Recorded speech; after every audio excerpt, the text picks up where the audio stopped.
Good afternoon. Good afternoon sir. जय good Hind. Afternoon sir. जय Hind sir. आपने सेक्शंस किए सर बाद में? सर, सर मैंने सिर्फ गो थ्रू किया है, पर लुकआउट किया है सर। ओके। और 11 देखते हैं अप टू, सिर्फ मैंने नोट डाउन किए इम्पोर्टेंट कीवर्ड्स अप टू 57, 56, 55 तक। आपने पेटेंट में up to 50, sorry sir. Patent act में अप टू 57 सेक्शंस किए? हाँ ओके। सर, इम्पोर्टेंट कीवर्ड है।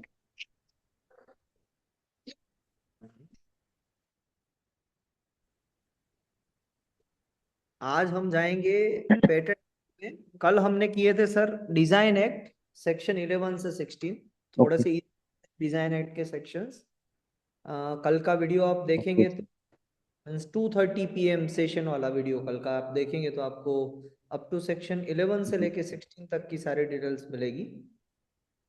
एंड जी अभी सर। हम करने वाले हैं 45 से लेके 45 से जाने वाले हैं 59 तक। That is our objective for today. Okay sir, मैंने सिर्फ ओवरव्यू किया है। मैंने हाँ सर। अभी सिर्फ इम्पोर्टेंट कीवर्ड्स ही। वो पता चल जाएगा। अभी आप जैसे आंसर देंगे 57 तक आपके हो चुके हैं तो समझ में भी आएगा सर। Let's see. मैडम बस 2 मिनट में ज्वाइन कर रहे हैं, फिर हम स्टार्ट करते हैं सेशन को। जी sir.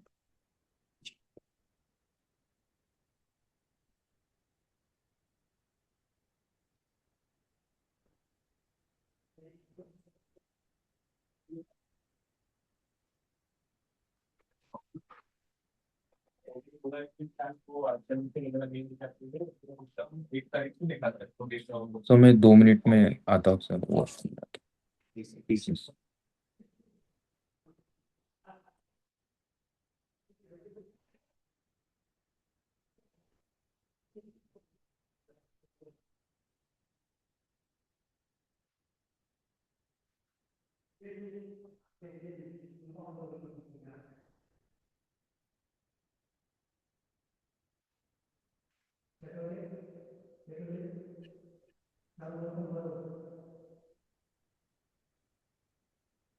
Good afternoon madam. Good afternoon sir. जय हिंद। जय हिंद सर।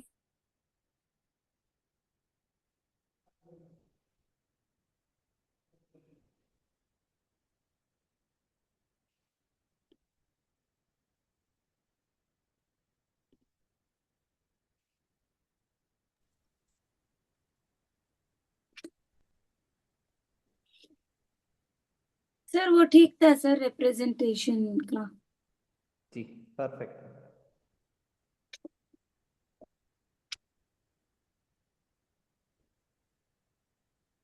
अभी उस हम जी जी बोलिए। सर लेकिन उसमें तो कुछ भी नहीं है ना सर, वो तो ऐसे बाय हार्ट करके लिखना है। उसके लिए भी मार्क्स देंगे वो लोग? ओके। लेकिन जब आप प्रैक्टिकली भी ये चीज एज बीइंग एन एजेंट करेंगे तब भी आपको वही चीज लिखनी है जो अभी आप लिख रहे हैं, कुछ डिफरेंस नहीं है। पेटेंट एक्ट स्टार्ट करते हैं मैडम। सेक्शन नंबर 45 ये बात करता है डेट ऑफ पेटेंट के बारे में।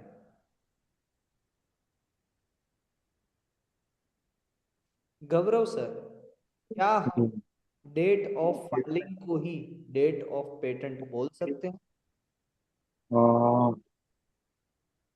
Yes sir, date of patent से date of is filing date, not the date of grant. Yes, not the date of grant, it's a date of filing. Right. और यहां से ही हमारी प्रायोरिटी आती है। अब कभी कभी कंफ्यूजन क्या होता है कि हम डेट ऑफ फाइलिंग को कंसर्न कर लेते हैं date of filing in India से। नहीं, ये डेट ऑफ फाइलिंग है। डेट ऑफ फाइलिंग का मतलब हुआ अगर आपने पहली एप्लीकेशन यूएसए में फाइल की है तो date of filing of USA application. Date of filing of Indian application. तो डेट ऑफ फाइलिंग जो फर्स्ट फाइलिंग है उसे कहते हैं डेट ऑफ पेटेंट, जहां से हमारी प्रायोरिटी स्टार्ट होती है।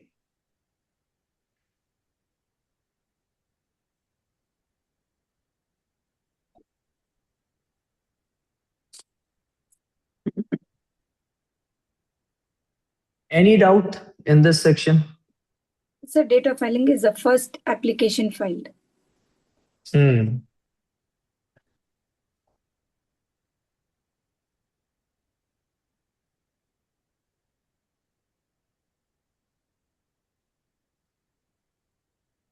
Yes, sir. Gaurav sir, any doubt? This, no, sir. No. Section number 46 पे आगे बढ़ते हैं।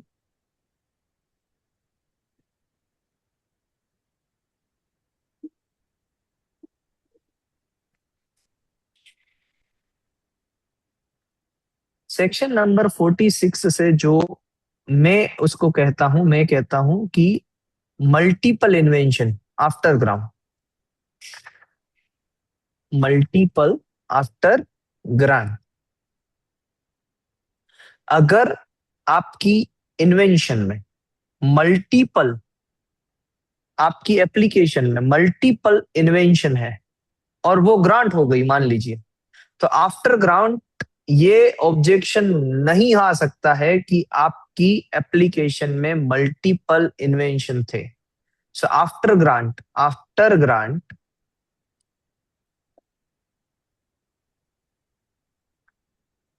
objection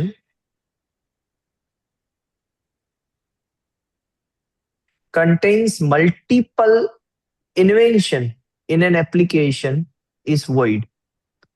Objection, which objection? Sorry, the application contains multiple invention.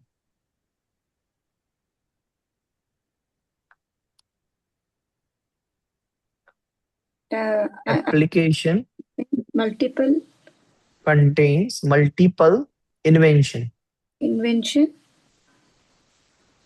वो ऑब्जेक्शन का ग्राउंड नहीं है।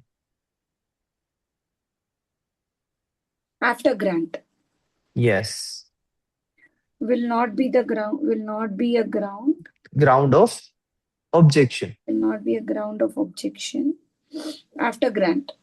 Yes ma'am, after grant. Before तो हो ही सकता है।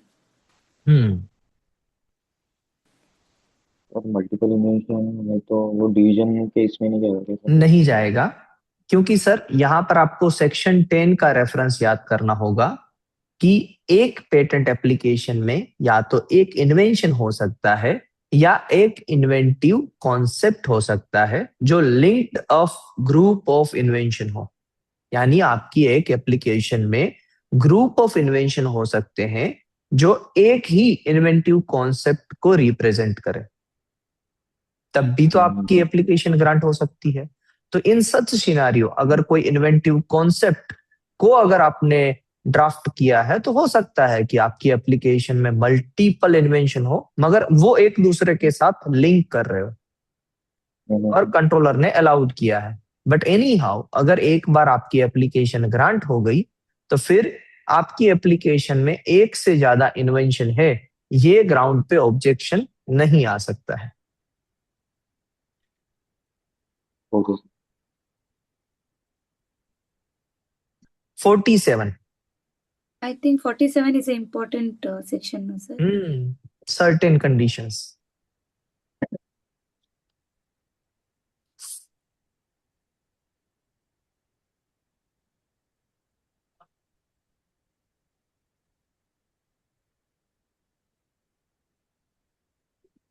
Certain conditions जिसको infringement नहीं माना जाता है।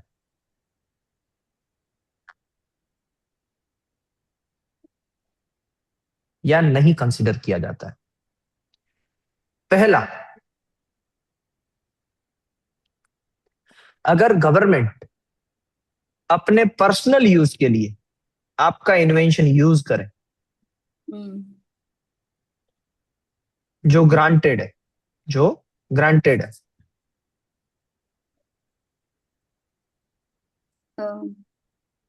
if तो उसे, हाँ जी, if government use the invention. Okay, sir. For their personal use या for its own use.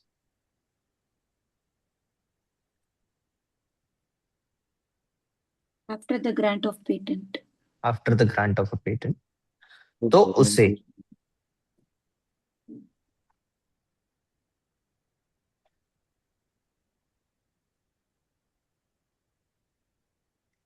In that case, it is not infringed. it is not considered as an infringement. In that case, it is not considered as an infringement. The government use patent for personal use not considered as infringement. Yes. अब मैं लिख रहा हूं, आप देखिए, इसलिए मैं कहता हूं कि पहले आप मुझे एक बार सुन लीजिए। आपने लिखा, मैंने सुन लिया अभी। अब देखिए यहां पर मैं क्या क्या चीजें लिखता हूं। गवर्नमेंट यूज कर रही है किस पर्पस से? एक तो नॉन कॉमर्शियल बेसिस पे,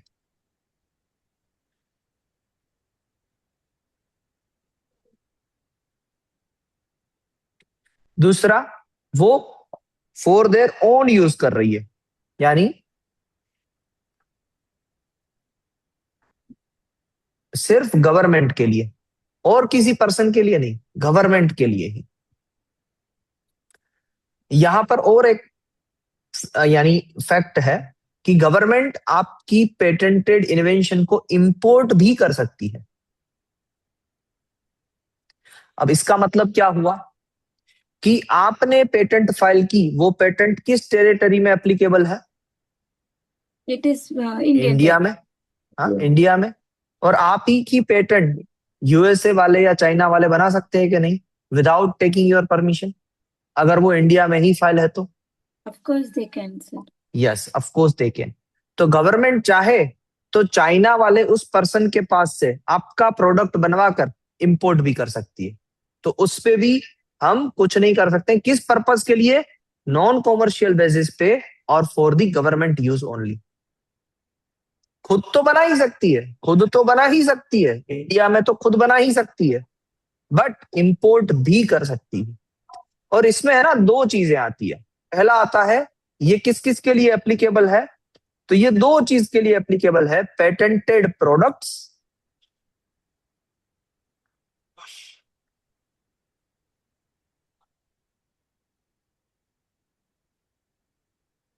एंड दूसरी चीज है product made by patented process.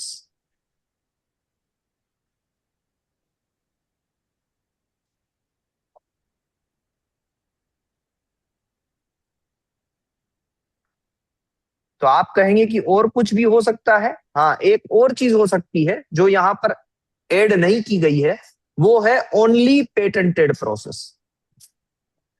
वो है ओनली पेटेंटेड प्रोसेस। तीन चीज होती है, पेटेंट तीन चीजों पे मिलती है। वैसे तो दो ही चीज है, या तो प्रोडक्ट पेटेंटेड है या तो प्रोसेस पेटेंटेड है, मगर प्रोसेस में दो चीजें हैं। एक होता है पेटेंटेड प्रोसेस से कोई प्रोडक्ट बनना, और दूसरा है सिर्फ पेटेंटेड प्रोसेस। मान लीजिए कोई स्टीमर खड़ी है, जहाज खड़ा है समुद्र पे, ओशियन पे, और आप वहां पर जाके उस जहाज को कैसे रिपेयर करना है, क्योंकि जहाज पानी के अंदर है, तो रिपेयर कैसे करेंगे बिना पानी को अंदर आने दिए? या फिर मान लीजिए कि कोई नीचे से डेटा केबल के वायर्स जा रहे हैं, बहुत सारी इलेक्ट्रिसिटी सप्लाई हो रही है उसके अंदर से, तो पानी के अंदर से वो जब टनल जा रही है तो उसकी सर्विस कैसे करनी है? ये सारे एग्जाम्पल किसके हैं? पेटेंटेड प्रोसेस के। वहां पर सिर्फ प्रोसेस है, प्रोडक्ट नहीं बन रहा है वहां से कोई। और पेटेंटेड प्रोसेस से कोई प्रोडक्ट बन रहा है, जैसे कि कोको कोला, जो उसका टेस्ट है वो किससे बन रहा है? पेटेंटेड प्रोसेस से बन रहा है, मगर है क्या? वो एक प्रोडक्ट है, कोल्ड ड्रिंक है। और पेटेंटेड प्रोडक्ट क्या होता है? पेटेंटेड प्रोडक्ट का एग्जांपल ले लीजिए, घर पे आपके एयर कंडीशनिंग है, वो है पेटेंटेड प्रोडक्ट। घर पे आपका रेफ्रिजरेटर है, वो है पेटेंटेड प्रोडक्ट। जो फैन है वो है पेटेंटेड प्रोडक्ट। आई बात समझ में? तो इसमें कौन सी कैटेगरी को इन्वॉल्व नहीं किया गया है? वो है पेटेंटेड प्रोसेस ओनली, वो इन्वॉल्व नहीं है। दो चीजें इन्वॉल्व है फर्स्ट क्लोज में, कि गवर्नमेंट अगर आपके इन्वेंशन का यूज करे, आपका इन्वेंशन क्या होना चाहिए, आइदर पेटेंटेड प्रोडक्ट या फिर product obtained by patented process, non commercial basis पे एंड ओन यूज के लिए करे पेटेंट ग्रांट होने के बाद, तो उसे इंफ्रिंजमेंट नहीं माना जाएगा और वो इंपोर्ट भी कर सकती है। कोई डाउट? अब नो सर। अब लिख लीजिए। Sir of course patented product और patent product made by patented process, ये दोनों यूज कर ही सकते, दो ही चीज तो अवेलेबल होगी ना सर। तीसरा भी हो सकता है ना मैडम। आपने अगर ऐसी कोई, मैंने जैसे कहा कि स्टीमर को ठीक करने की कोई अगर आपने प्रोसेस निकाली है, तो वो तो इंपोर्ट नहीं की जा सकती है, ना ही उसे बनाया जा सकता है। वो तो स्टीमर को ठीक करने की प्रोसेस है सिर्फ, उसकी बात नहीं कर रहे हैं। अगर वो गवर्नमेंट करती है तो गवर्नमेंट इन्फ्रिंज कर रही है। Okay, understood.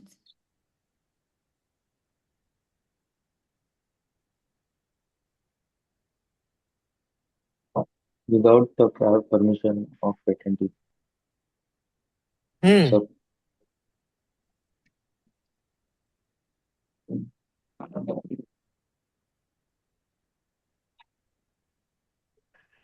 इसके ऊपर शायद मैंने कुछ एक क्वेश्चन पढ़ा था, if I am not wrong.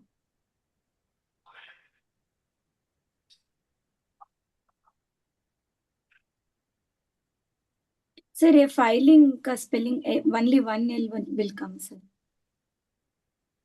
Okay ma'am, just कहाँ पर था? हाँ, only one L will come. Thank you ma'am.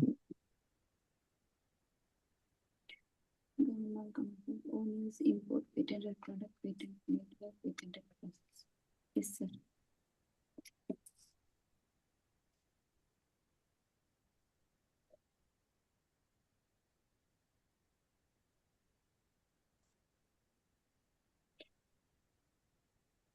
Sir one more doubt sir, ये सेक्शन 46 में application contains multiple invention is void लिखा है ना sir, so it is not valid at all. वो ऑब्जेक्शन वर्ड कर रहे हैं हम। ओके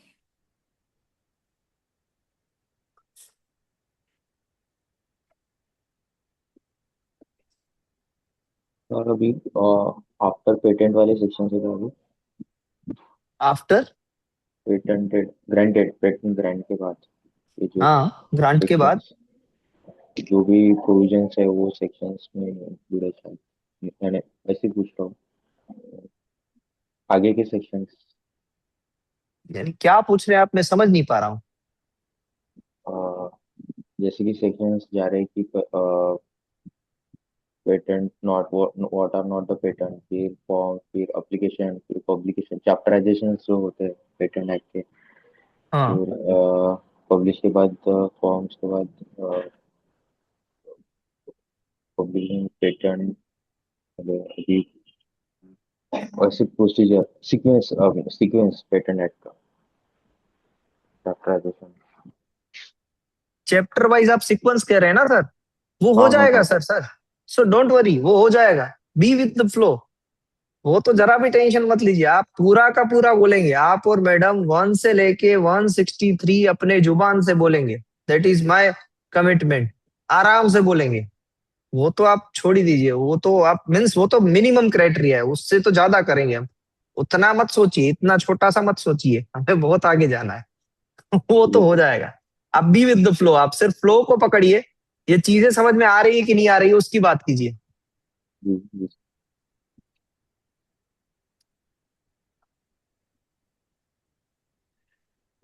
एक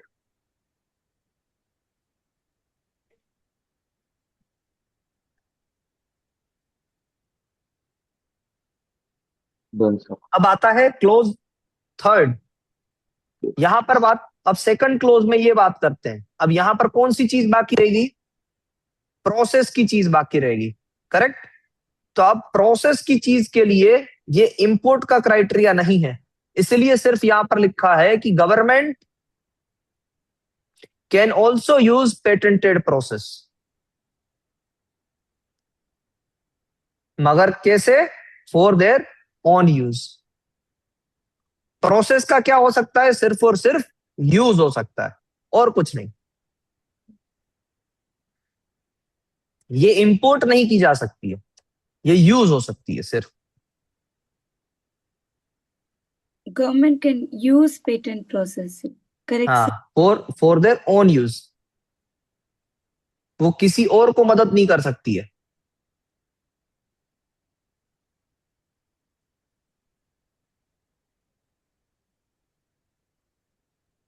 थर्ड पॉइंट पे आगे बढ़े। थर्ड पॉइंट है यहां पर, एनी पर्सन,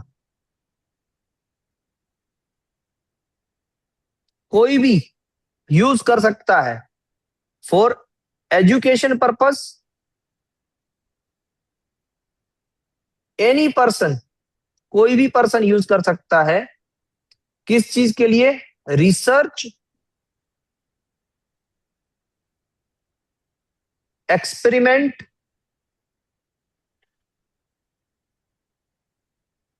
या फिर इम्पार्टिंग नॉलेज टू पीपल्स, यानी एजुकेशन पर्पस के लिए।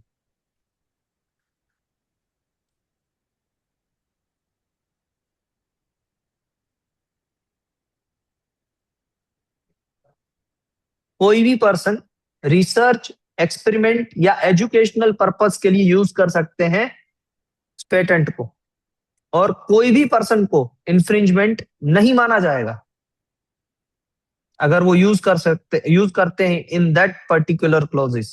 देन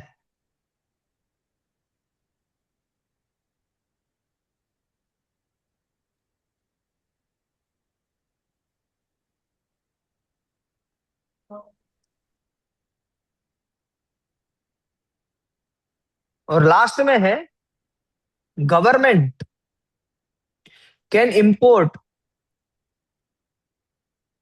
पेटेंटेड मेडिसिन और drug,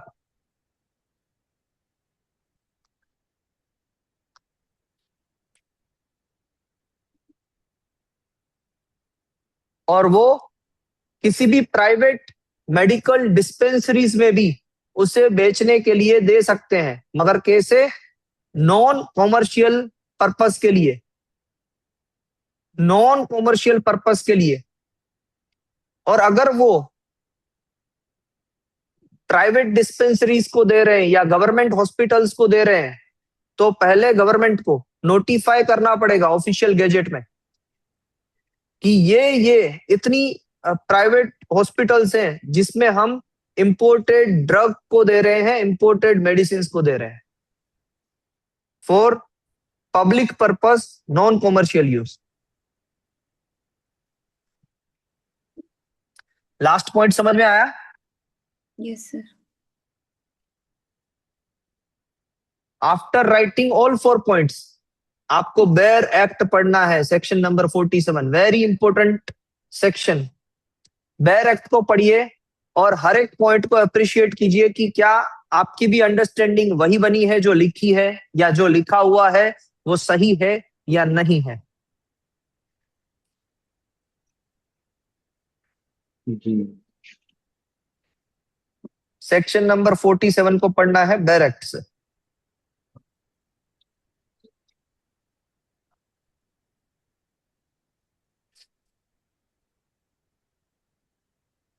Grant of patent to be subject to certain conditions.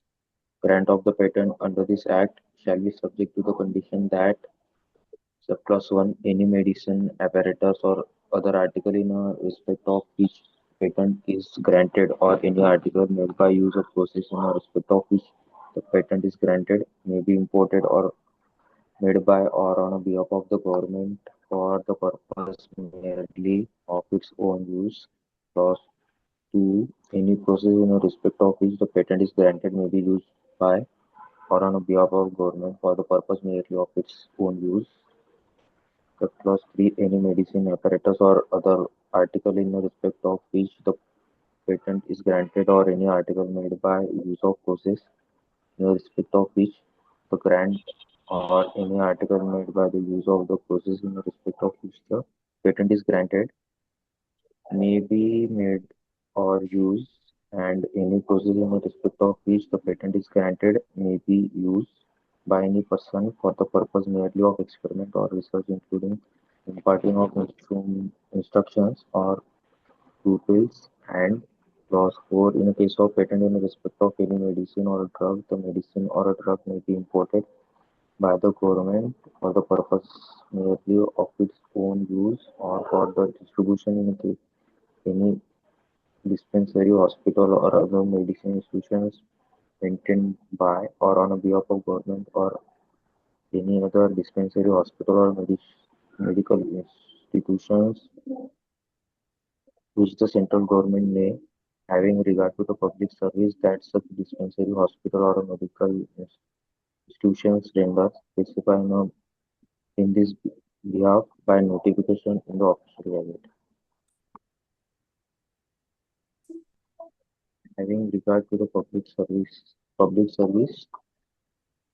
that such dispensary, hospital, or medical institution specify in a behalf of notification in the official gazette.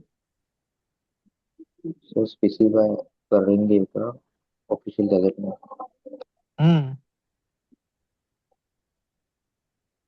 मैंने कहा ना कि अगर medicine drug जो imported है अगर उसको कहीं पर डिस्पेंसरीज में देते हैं तो डेफिनेटली पहले उसका ऑफिशियल गैजेट में अनाउंसमेंट करेंगे. तो ये चारों कंडीशन सेम है या कोई यहाँ पर चेंजेस या आपके दिमाग में कुछ ना समझ में आया हो वैसी बात? सर मैं क्वेश्चन पूछ सकती हूँ सर. मैं आज ऑफिस गई थी तो ये क्वेश्चन मैं मतलब जस्ट रैंडमली पढ़ रही थी. मुझे लगता है ये वाला सेक्शन इसमें एप्लीकेबल हो सकता है. Just a question. Karan, an Indian citizen, owns a shipping company in Visakhapatnam. He got a call from his friend John, US citizen who also owns a shipping company registered in USA, informing that John Ship Discovery developed some technical snag while passing through Indian coast and needed urgent repairs. He requested Karan to get it repaired at his dock in Visakhapatnam. On inspection of the ship, Karan realized that technical snag can be repaired using technology that is patented by ShipPrep, an Indian company. The ShipPrep's patented technology can repair such damages in few hours as compared to conventional process of repair, which take weeks. Karan used the technology to repair Discovery at the Indian coast without the permission from ShipPrep. After few months, one of the ships owned by Karan also developed the same problem, and Karan got it repaired using the same patented technology of ShipPrep without permission. ShipPrep came to know about such uses of their patented technology by Karan and approaches you for your expert guidance. इसमें 47 apply होगा sir? Madam वहां पर करण ने professionally use किया है वहां पर, ना ही देखिए इसमें एक ही क्लोज है कि जो एनी पर्सन को पहले तो एप्लीकेबल है, वो है क्लोज नंबर 3. क्लोज नंबर 3 क्या कहता है कि कोई भी पर्सन रिसर्च पर्पस के लिए, एजुकेशनल पर्पस के लिए या फिर एक्सपेरिमेंट पर्पस के लिए यूज कर सकता है किसी भी मींस पेटेंटेड प्रोडक्ट का या प्रोसेस का. अब ना ही ये एजुकेशनल पर्पस के लिए है, ना ही ये एक्सपेरिमेंट पर्पस के लिए है, ना ही ये रिसर्च पर्पस के लिए. ये तो बाय डिफॉल्ट, अगर कौन था, नाम क्या था उस पर्सन का? यूएस नहीं, अर्जुन करण. हाँ, तो करण ने तो बाकायदा रुपये लिए है ना वो शिप को ठीक करने के लिए. नहीं सर, फर्स्ट टाइम उसने रुपया नहीं लिया, सेकेंड टाइम उसने मतलब खुद के लिए भी यूज कर लिया. First time he use for, मगर मैडम वो ठीक कर रहा है, अगर रुपये लिए बगैर ठीक कर रहा है तब, और वो कह सकता है कि मैंने ये सिर्फ एक्सपेरिमेंट पर्पस के लिए किया है. तो ओके उसे इन्फ्रिंजमेंट नहीं माना जाएगा। बट अगर पैसे लेके कर रहा है तो उसे इन्फ्रिंजमेंट माना ही जाएगा। अब ये केस स्टडी का आंसर है। तो केस स्टडीज में हमें सेवरल एजम्पशन लेने पड़ते हैं। जैसे कि मैंने एजम्पशन लिया कि करण ने अगर रुपये नहीं लिए हैं तो फिर मैं उसे एक्सपेरिमेंट बेसिस पे डिफेंड कर सकता हूं। बट अगर करण ने रुपये लिए हैं तो फिर इन्फ्रिंजमेंट का केस होगा ही। नॉट फॉर कमर्शियल जी, नॉट फॉर कमर्शियल पर्पस। ये बात पब्लिक बड़ी सर्विस, पब्लिक सर्विस इम्पोर्टेंट है, पब्लिक सर्विस हाईलाइट करूंगा। आगे बढ़े सेक्शन Yes. नंबर 48 में मैडम। यस सर चलिए, सेक्शन नंबर 48 कहता है राइट्स ऑफ पेटेंटी।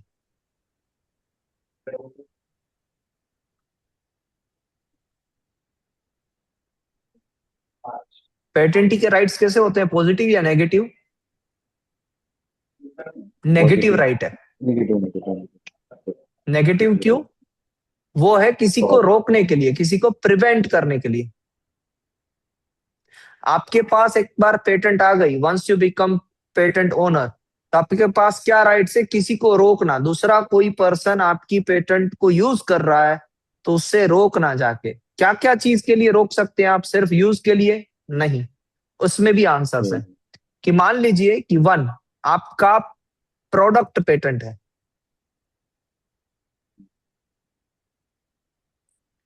तो उसमें है शॉर्ट की म्यूजियो, MUSIO।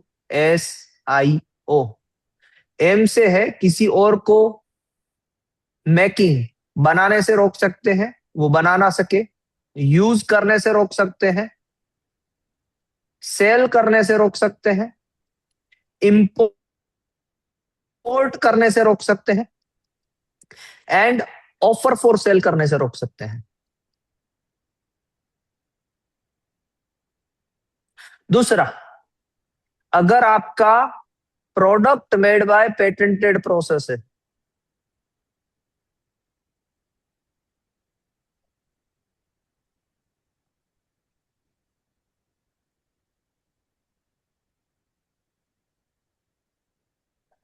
तो उसमें आएगा use, sale, import and offer for sale है। क्यों ऐसा? क्योंकि वहां पर मेकिंग क्या है? Patented process. बनाने से नहीं रोक सकते हो आप किसी को, वो सिर्फ रिसर्च पर्पस के लिए भी बना सकता है।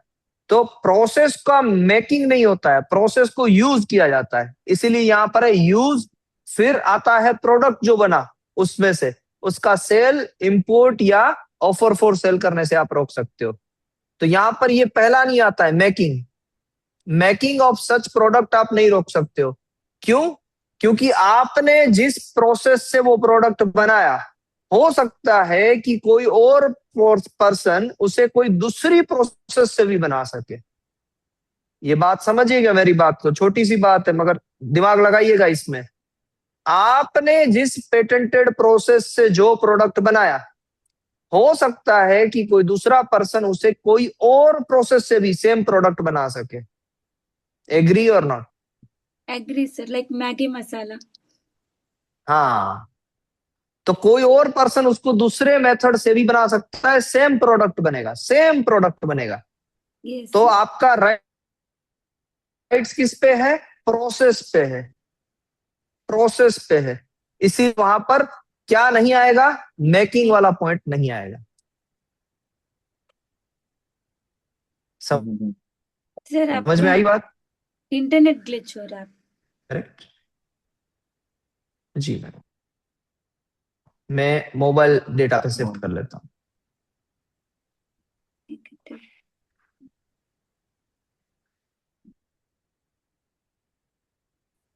हेलो, हाँ यस सर। परफेक्ट।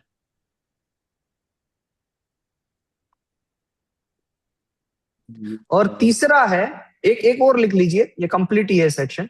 तीसरा है पेटेंटेड प्रोसेस।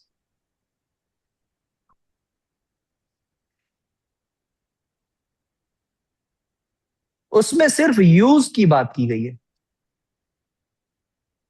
पेटेंटेड प्रोसेस में सिर्फ यूज की बात की गई है कि अगर आपकी प्रोसेस ही सिर्फ पेटेंटेड है, उसमें से कोई प्रोडक्ट नहीं बन रहा है, तो उसको आप यूज करने से रोक सकते हो, बाकी कुछ हो ही नहीं सकता उसमें। मैन्युफैक्चरिंग आएगा नहीं, मेकिंग आएगा नहीं, इंपोर्ट आएगा नहीं, ऑफर फॉर सेल आएगा नहीं, क्योंकि वो प्रोसेस है।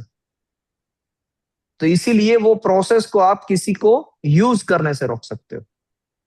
क्लियर है? यस तो तीनों चीजें, प्रोडक्ट है तो म्यूजियो, product made by patented process है तो यूजियो, एंड सिर्फ प्रोसेस है तो यूज। ये चीजें करने से रोक सकते हैं। अब लिख लीजिए।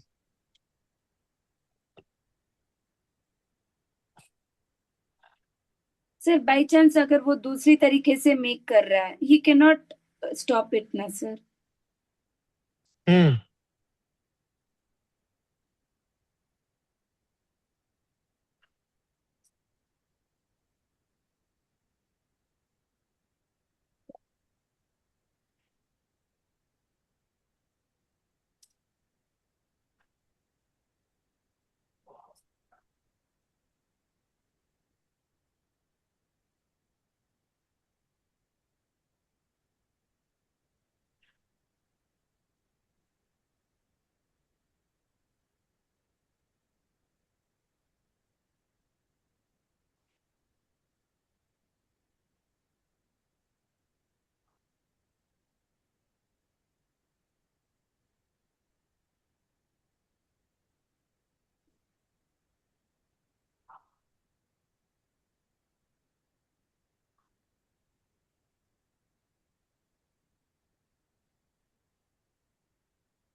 डन।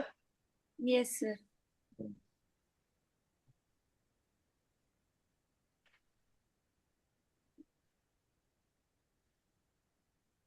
हम आगे बढ़ते हैं।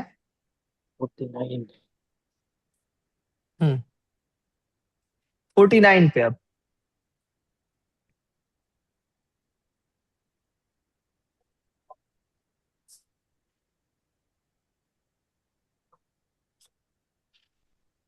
इसको मैं बोलता हूं फॉरेन वेसल।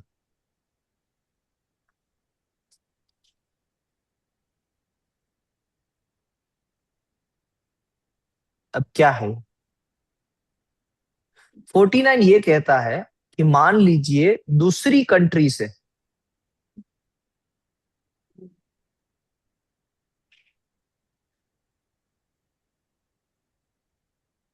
जो हमें रेसिप्रोसिटी देती है। रेसिप्रोसिटी देना, उसका मतलब क्या होता है कि जैसी ट्रीटमेंट हम उन्हें दे रहे हैं वैसी ही ट्रीटमेंट वो कंट्री हमें भी देती है। तो क्या ट्रीटमेंट देती है कि कोई भी फॉरेन वेसल्स या फिर अर्थ मूविंग व्हीकल अगर टेम्पररीली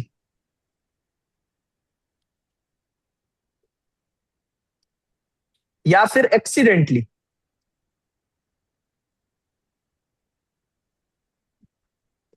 अगर इंडियन बॉर्डर में आते हैं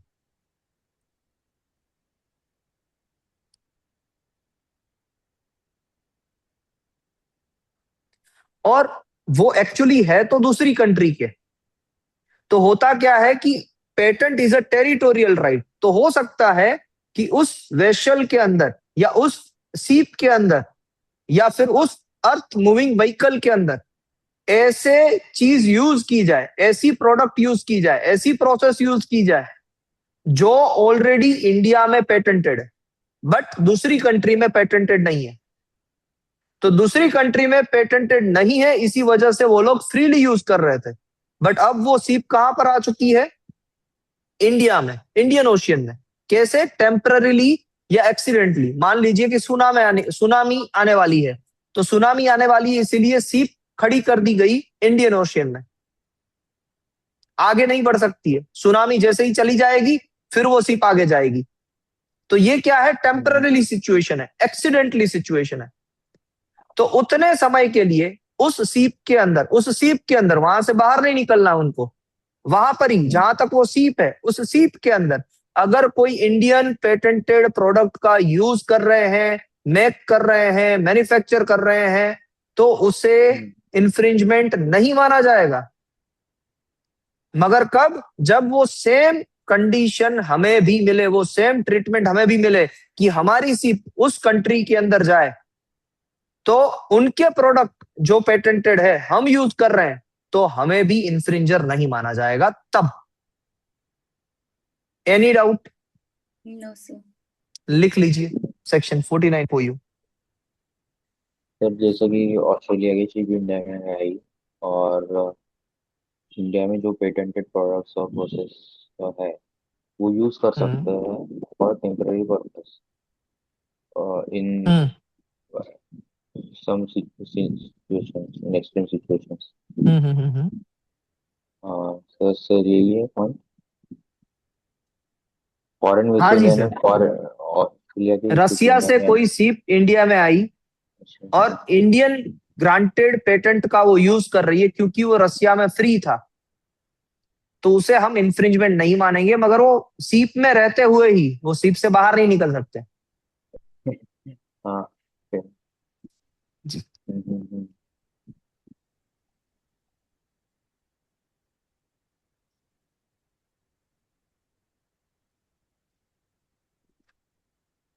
सर चेक करने के लिए कौन शिफ्ट करने? सर चेक हमें करना है।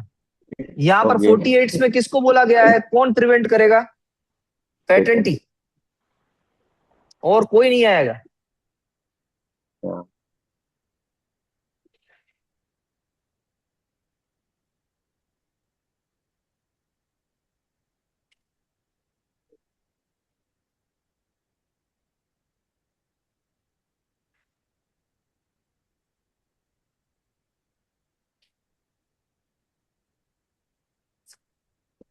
सर ओनली बॉर्डर ही लिखा है, Indian border, not inside territory, inside हाँ, सिर्फ ओनली बॉर्डर पे ही, बॉर्डर। जहां पर वो है सीप वहां पर ही। आप इंडियन टेरिटरी में भी नहीं आ सकते हो, वो ऑन बोर्ड हुआ वहां पर ही, सीप जहां पर खड़ी है वहां पर ही, उसके अंदर ही, वहां से बाहर मत निकलो, ये बात है।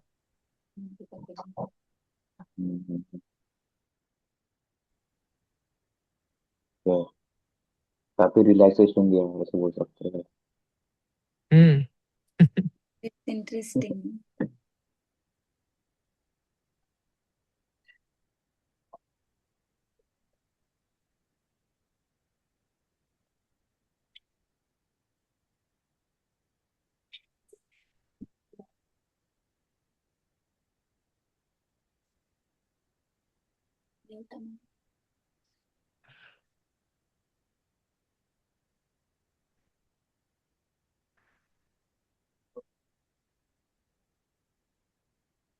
Yes sir.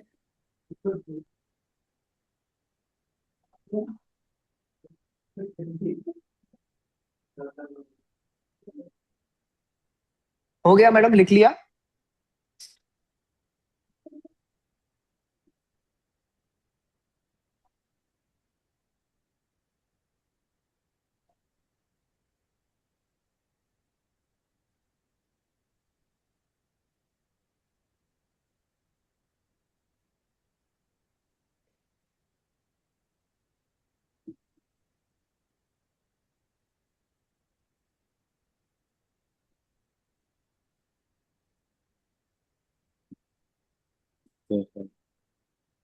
आगे बढ़े।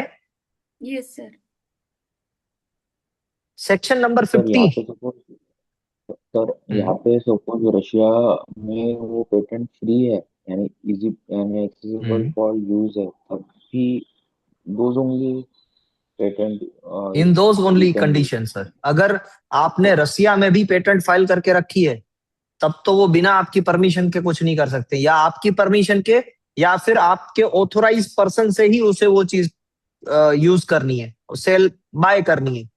मान लीजिए आपने रसिया में मिस्टर जोसेफ को ऑथोराइज लाइसेंस दिया है कि रसिया में आप बेचिएगा प्रोडक्ट को, इंडिया में मैं बेचता हूं प्रोडक्ट को, और वो रशिया से टेम्पररीली सीप आई है जो आपके प्रोडक्ट को यूज कर रही है बिना आपके परमिशन के और बिना जोसेफ जी से परचेज किए हुए, तो वो इन्फ्रिंज कर रही है।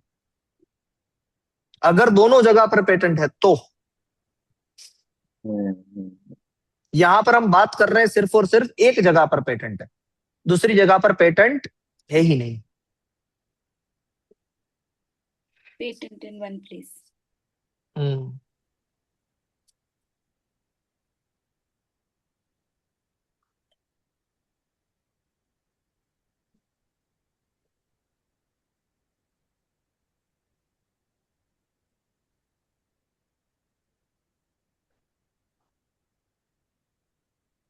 Number 50. Right of co-owner of patent. हम्म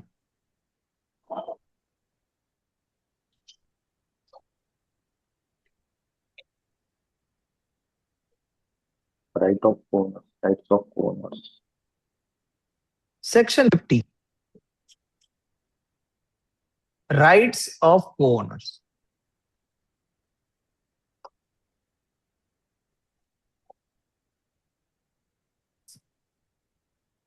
ये क्या कहना चाहता है?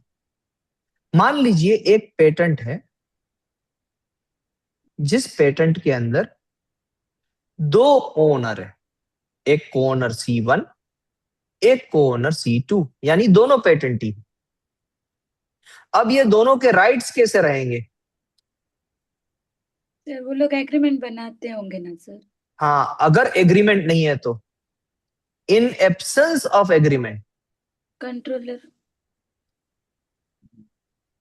और इक्वल डिवीजन।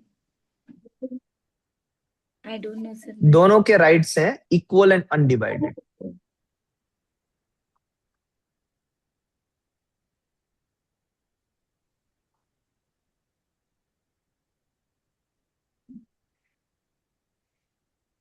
ये पहला स्टेटमेंट। दूसरा, मान लीजिए पेटेंट को किसी को लाइसेंस देना है, पेटेंटेड प्रोडक्ट है तो आप किसी को लाइसेंस देना चाहते हैं। ये C1 एंड C2 मान लीजिए, एक है शीतल मैडम है, दूसरे आप ही हैं गौरव सर। तो शीतल मैडम और आप में से कोई एक पर्सन किसी को लाइसेंस देना चाहता है, दे सकता है? नहीं दे सकते हैं। अगर किसी को लाइसेंस देना है तो कंसर्न लेना पड़ेगा, कंसेंट लेना पड़ेगा।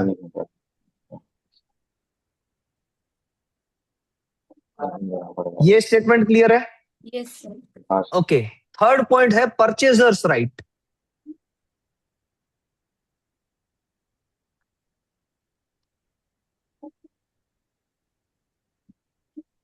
परचेजर के राइट कैसे होते हैं?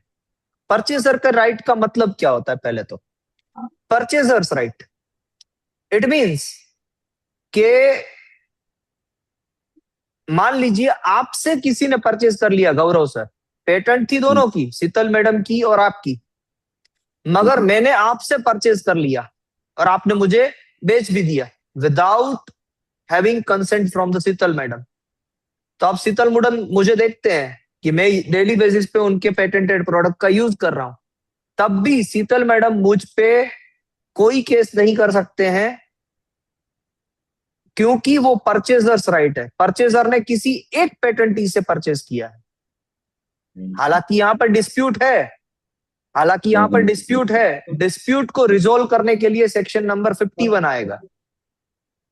डिस्प्यूट को रिजोल्व करने के लिए सेक्शन नंबर 51 आएगा। बट अगर मैंने दोनों में से एक भी पेटेंटी से परचेज कर लिया तो मेरी राइट्स पे कोई इफेक्ट नहीं आएगा।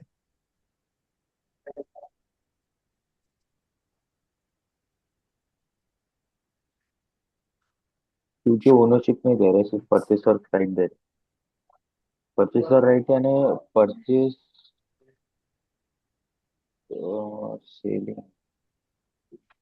तो परचेसर राइट से क्या होता परचेजर राइट यानी एक बार मैंने आपको रॉयल्टी दे दी किसी भी पर्सन को, यहां पर को ओनर के टर्म्स में मैंने इस तरीके से बोला कि एक बार रॉयल्टी दे दी तो फिर कोई भी पर्सन मुझे इस पेटेंटेड प्रोडक्ट को कुछ भी करूं, मैं फिर उसको रीसेल करूं, फिर मैं उसका यूज करूं, उसका रिवर्स इंजीनियरिंग करूं, उस पर एक्सपेरिमेंट करूं, किसी भी तरीके से मुझे रोक नहीं सकते। परचेजर्स राइट हुआ कि आपको एक बार रॉयल्टी मिल गई आपके प्रोडक्ट की, फिर वो पूरा का पूरा राइट्स मेरा है, मैं उसके साथ कुछ भी करूं। That is called purchasers right.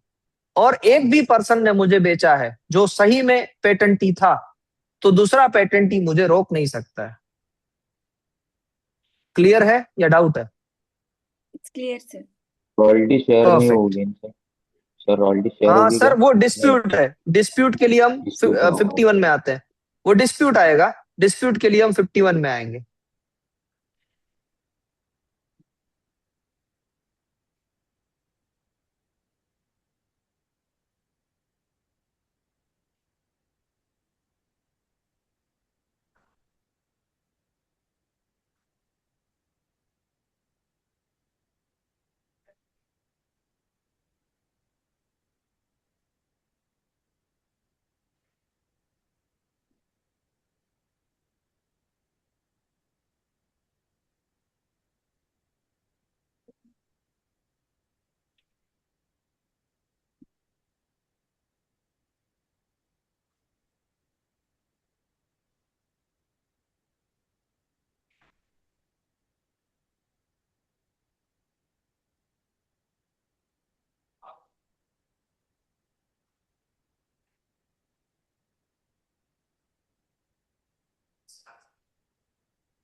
और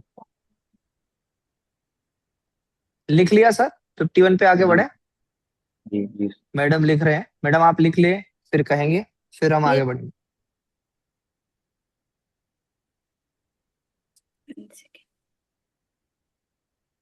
डन सर।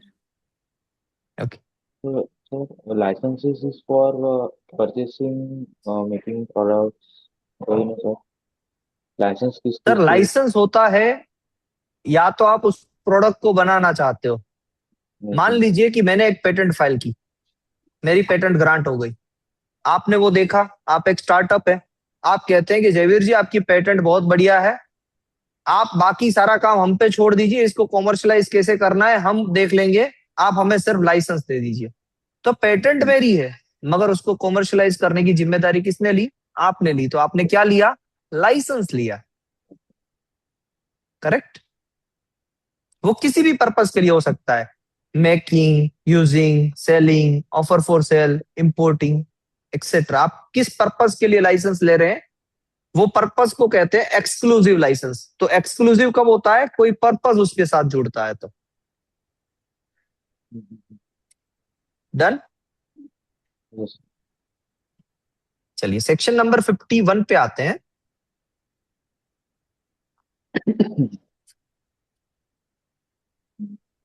इसको मैं कहता हूं, वैसे तो है इसका नाम है डायरेक्शन बाय द कंट्रोलर, मगर मैं कहता हूं dispute. In case of dispute controller क्या करेंगे, वो सेक्शन नंबर 51 में दिया गया है। तो पहले तो यह समझना होगा कि डिस्प्यूट किस बाबत पे होगा, किस पर्पस के लिए होगा डिस्प्यूट। पहला है, पेटेंट को अगर लीज पे देना है, पेटेंट को अगर लीज पे देना।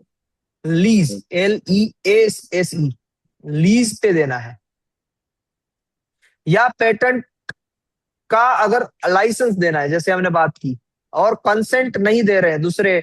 शीतल मैडम ने कहा कि मुझे जयवीर सर को लाइसेंस देना है, मगर गौरव सर ने मना कर दिया कि नहीं, मैं कंसेंट नहीं दूंगा। लाइकवाइज सिचुएशन है, डिस्प्यूट हुआ। पेटेंट लीज भी देनी है कि पेटेंट को भाड़े पे देना है, लीज पे देना है, तो भी क्या होगा कि एक कोई ओनर मना कर रहा है, तब भी डिस्प्यूट होगा। तो लीज देना है, लाइसेंस पे देना है, या हमने अभी सेक्शन नंबर 51 में देखा कि एक पेटेंटी ने परचेजर को प्रोडक्ट बेच दिया था, तो वैसा कोई डिस्प्यूट है। इन जनरल कोई भी डिस्प्यूट है और कोई ओनर मना कर रहा है, तो जो भी पर्सन ये चीज करवाना चाहता है, यानी लीज पे देना चाहता है, लाइसेंस देना चाहता है, सेक्शन 51 का डिस्प्यूट यानी जिसके साथ अन्याय हुआ है, वो पर्सन, वो ओनर फॉर्म नंबर 11 फाइल करेगा। और फॉर्म नंबर 11 की फीस है 2400 रुपीज। फॉर्म नंबर 11 फाइल करके वो क्या कहेगा, जो डिस्प्यूट है उस डिस्प्यूट को रिजोल्व करने के लिए वो कंट्रोलर के पास जाएगा। कंट्रोलर फिर हियरिंग करेंगे। जैसे कि अगर केस हम यही उठाते हैं कि गौरव सर ने मुझे बेच दिया था, शीतल मैडम के साथ अन्याय हुआ, तो शीतल मैडम फॉर्म नंबर 11 फाइल करेंगे। शीतल मैडम ने फॉर्म नंबर 11 फाइल किया, कंट्रोलर के सामने केस गया, कंट्रोलर ने गौरव सर को और शीतल मैडम को बुलाया और गौरव सर से पूछा कि सर आपने ऐसा क्यों किया, आपने अकेले ही क्यों सेल कर दिया प्रोडक्ट को, आपने रॉयल्टी क्यों नहीं दी शीतल मैडम को, और वहां से एक कंक्लूजन देंगे। यहां पर मान लीजिए कि कंक्लूजन ये दिया कि गौरव सर आपको with in 14 days, time limit होती है इसकी, कि with in 14 days from such conclusion आपको क्या करना है, आपको रॉयल्टी देनी है शीतल मैडम को with in 14 days of with in 14 days. ये जो भी डिसीजन आएगा कंट्रोलर का, वो डिसीजन को फॉलो करना है।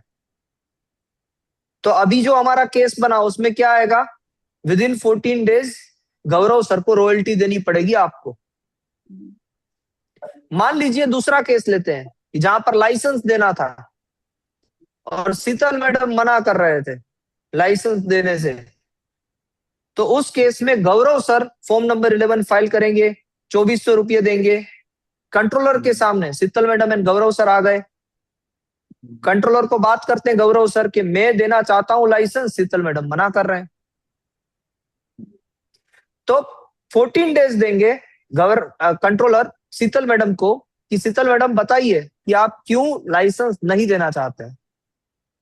और मान लीजिए शीतल मैडम ने 14 डेज के अंदर अंदर भी कोई रिप्लाई नहीं दिया, कोई आंसर नहीं दिया, तो वापस गौरव सर फॉर्म नंबर 11 फाइल करेंगे 2400 रुपये देके और कहेंगे कि 14 डेज हो चुके हैं, अभी भी शीतल मैडम ने कोई रिप्लाई नहीं दिया है। तो कंट्रोलर ये भी कह सकते हैं कि शीतल मैडम की जगह पर आप साइन कर दीजिए, यानी साइन ऑन बिहाफ ऑफ को ओनर, एंड आपके लाइसेंस के एग्रीमेंट को अप्रूव कर देंगे। क्योंकि जो बाय हार्ट डिसीजन है या बाय कोर जो अंडरस्टैंडिंग है पेटेंट की, वो उसे कॉमर्शियलाइज करना है, सिर्फ बुक में या रजिस्टर में रखना नहीं है। तो कंट्रोलर हर बार इस तरीके से फेवर में डिसीजन देंगे, अगर उसका लाइसेंस हो सकता है तो लाइसेंस के फेवर में जाएंगे, लाइसेंस के अगेंस्ट नहीं। यस, आवाज ब्रेक हो रही है? अब आ रही है सर आवाज? मैडम आवाज आ रही है? आ रही है सर, आती है फिर इन बिटवीन चल ही जाती है। एक मिनट, तो मैं वाईफाई पे कनेक्ट कर लेता हूँ। चल ही नहीं जाती है, थोड़ा ऐसे ब्रेक होता है।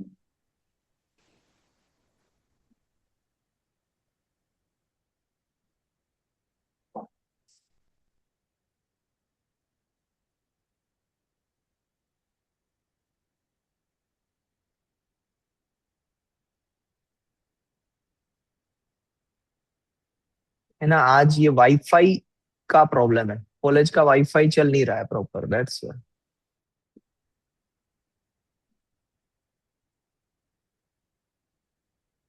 आज हमारे ऑफिस में भी यही प्रॉब्लम चल रहा है सर, वाईफाई काम नहीं कर रहा बराबर।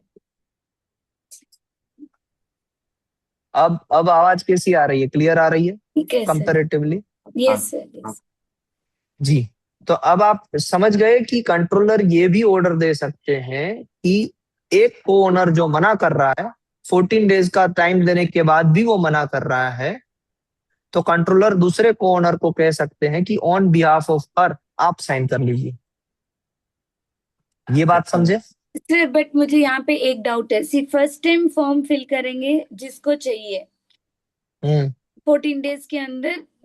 सर अभी मैं फॉर्म 11 फिल कर रही हूँ और मैं चाहती हूँ कि 14 डेज में गौरव सर आई मीन कंट्रोलर को मैं फॉर्म फिल कर रही हूँ कि ये वाली डिस्प्यूट है, even after that Gaurav sir reply नहीं कर रहे, तो again I have to form 11 two times, I have to Yes, 11.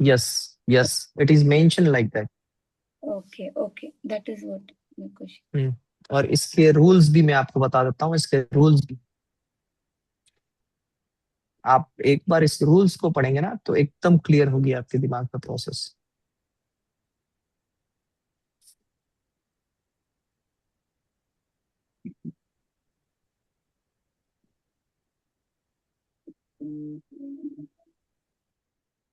Sir 2 bar form number 11 के बाद फिर कोई रिस्ट्रिक्शन ही नहीं है। हाँ, फिर तो एक डिसीजन तो आ गया ना। हाँ हाँ, 14 days 28 days।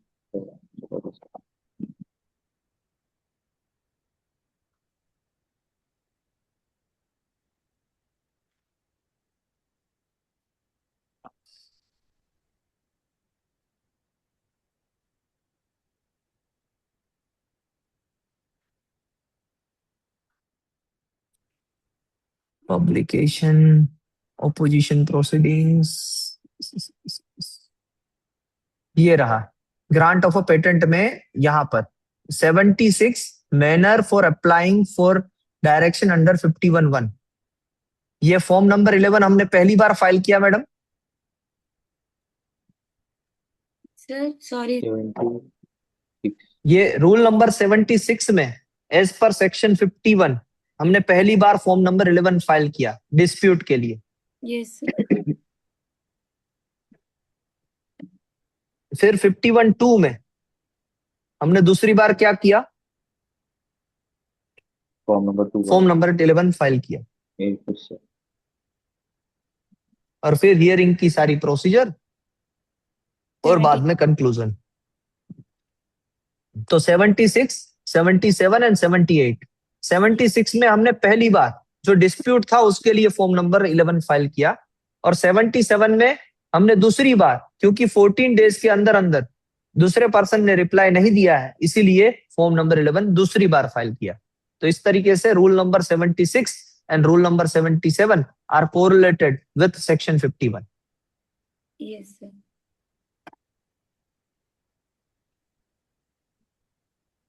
Any doubt Gaurav sir?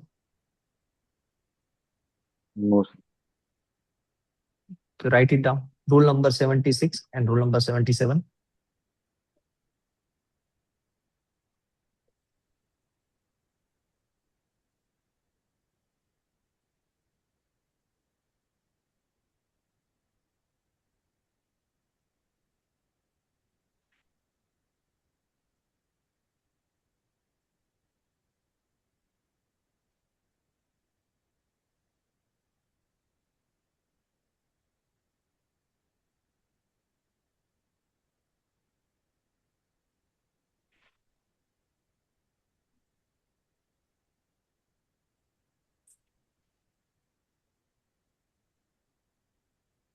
Yes sir, sir वो वाली पेज चाहिए। जी,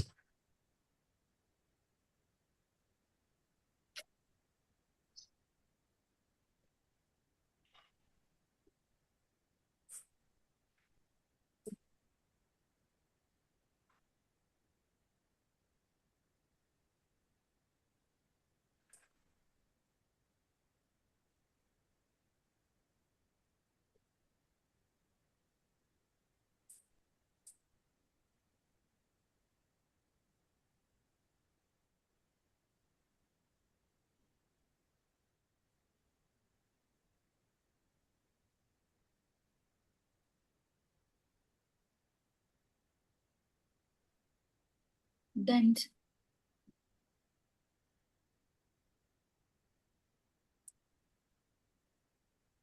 अब आता है बात सेक्शन नंबर 52 का।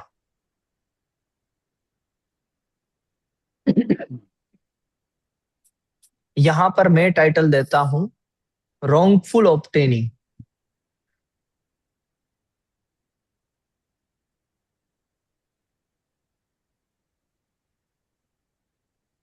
but from true and first inventor।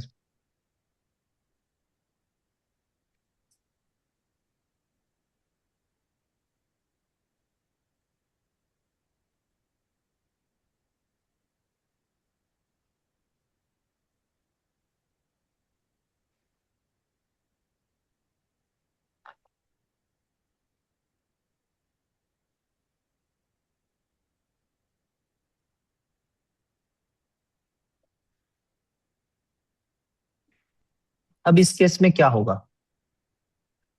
मान लीजिए after grant of a patent,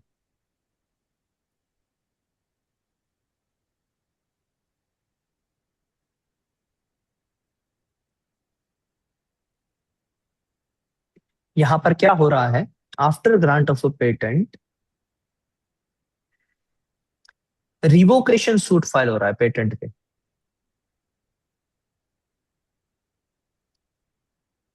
और रिवोकेशन मींस वो पेटेंट खारिज हो रही है, पेटेंट के सामने ऐसे एविडेंसेस पेश हो रहे हैं कि ये पेटेंट ऑलरेडी कहीं पर अवेलेबल थी before filing date of that patent.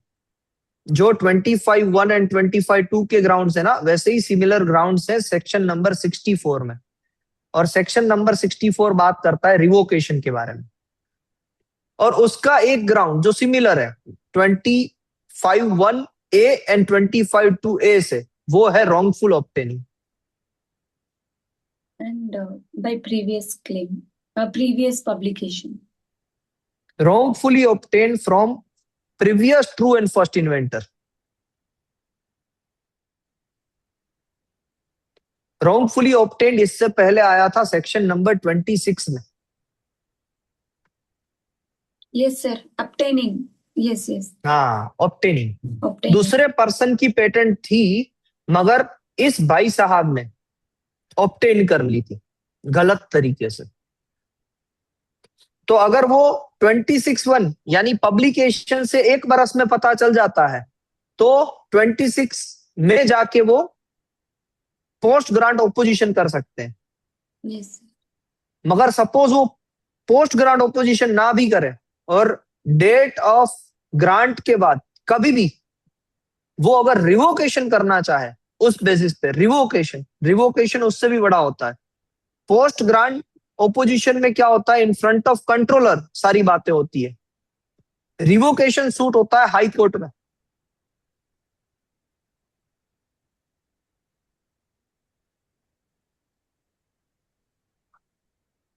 तो अगर हाई कोर्ट में कोई भी पर्सन जाना चाहता है और फैक्ट के साथ जा रहा है कि ये पेटेंट रॉन्गफुली ऑब्टेंड है, मेरी ही पेटेंट थी मगर इस भाई साहब ने गलत तरीके से ऑब्टेंड की है, और ये प्रूव हो जाता है, ये प्रूव हो जाता है, तो हाई कोर्ट के उस ऑर्डर से, हाई कोर्ट के ऑर्डर से,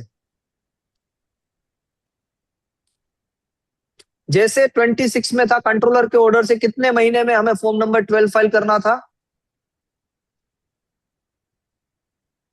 1 second, I will tell you, sir. Within a month. With in 3 months. In 3 months. तो यहां पर भी हाई कोर्ट के ऑर्डर से with in 3 months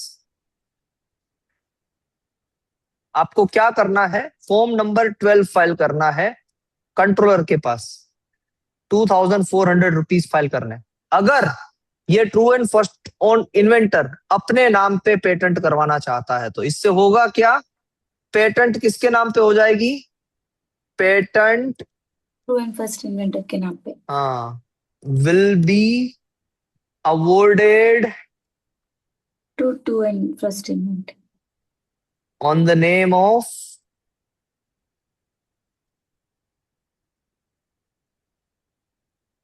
true and first inventor।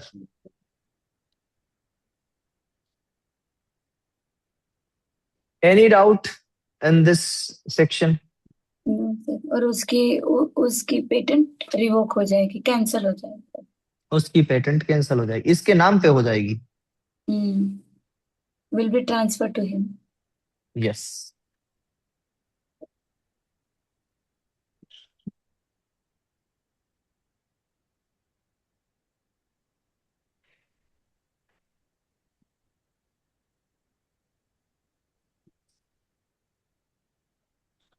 Sir, anytime revocation will go to the High Court only, sir।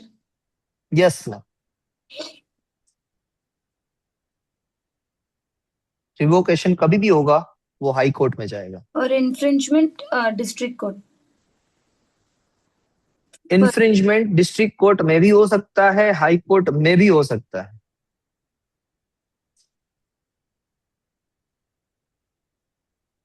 wrongfully obtained, wrongfully obtained, Sir, within 3 months, controller, okay, F12 will go to the controller only, of course. Hmm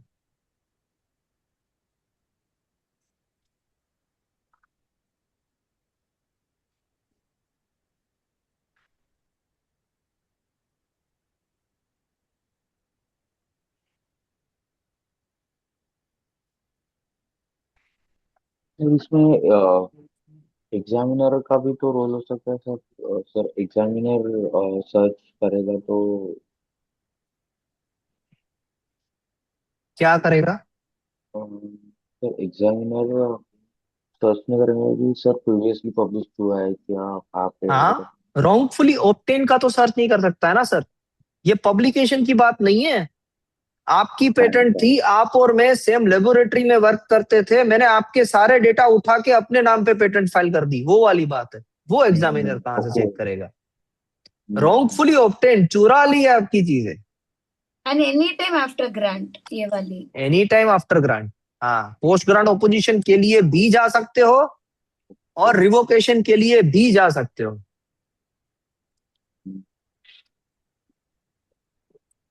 after grant.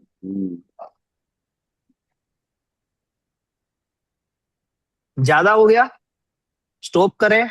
आपको अगर ज्यादा लग रहा है तो stop करते हैं, वरना मैं तो आज 59 तक ले लूंगा। सर नहीं सर, करते हैं सर, 56 एटलीस्ट कर लेते हैं। जी,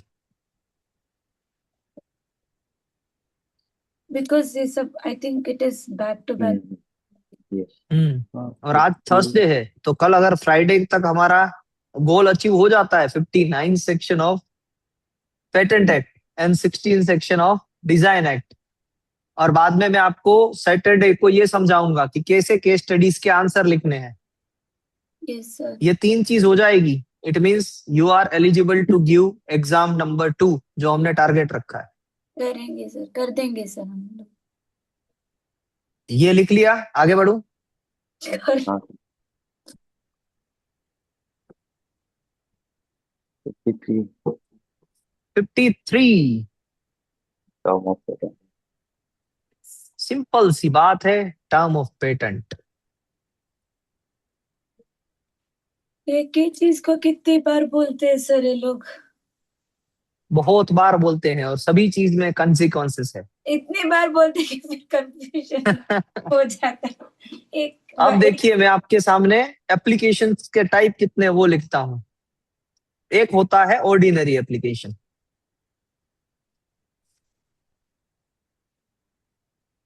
दूसरा होता है पेटेंट ऑफ एडिशन, तीसरा होता है डिविजनल एप्लीकेशन,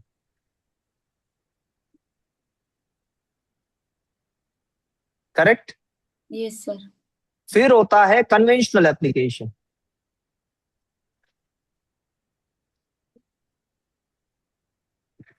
कन्वेंशनल में भी पेटेंट ऑफ एडिशन, कन्वेंशनल में भी डिविजनल। फिर होता है पीसीटी, पीसीटी नेशनल फेज,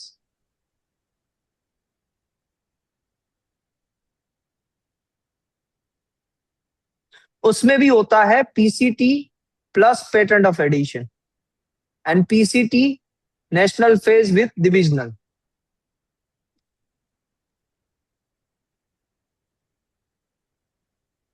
ये सारे टाइप्स है, 9 टाइप्स की एप्लीकेशन होती है, 1 2 3 4 5 6 7 8 and 9। Any doubt? No sir. रुकिए रुकिए रुकिए, टर्म इसका देखते जाइए, फिर आराम से लिख लीजिए। ऑर्डिनरी का टर्म कितना होता है? 20 years from priority.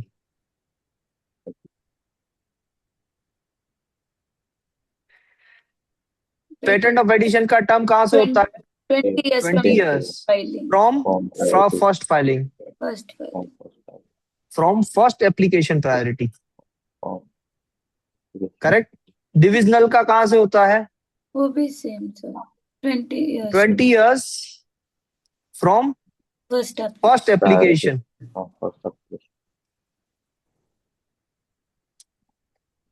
Okay, conventional का कहां से होता है? Priority. 20 years From from date of filing in India.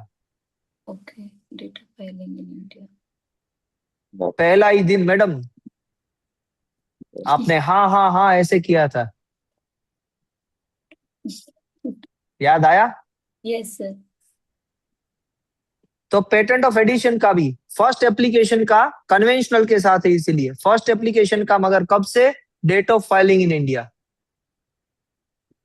और Yes. डिविजनल का भी फर्स्ट एप्लीकेशन का कन्वेंशनल के साथ है, इसीलिए उसका भी फर्स्ट एप्लीकेशन का डेट ऑफ फाइलिंग इंडिया से।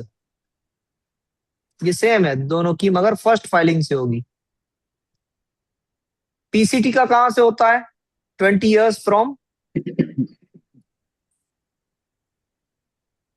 International filing date.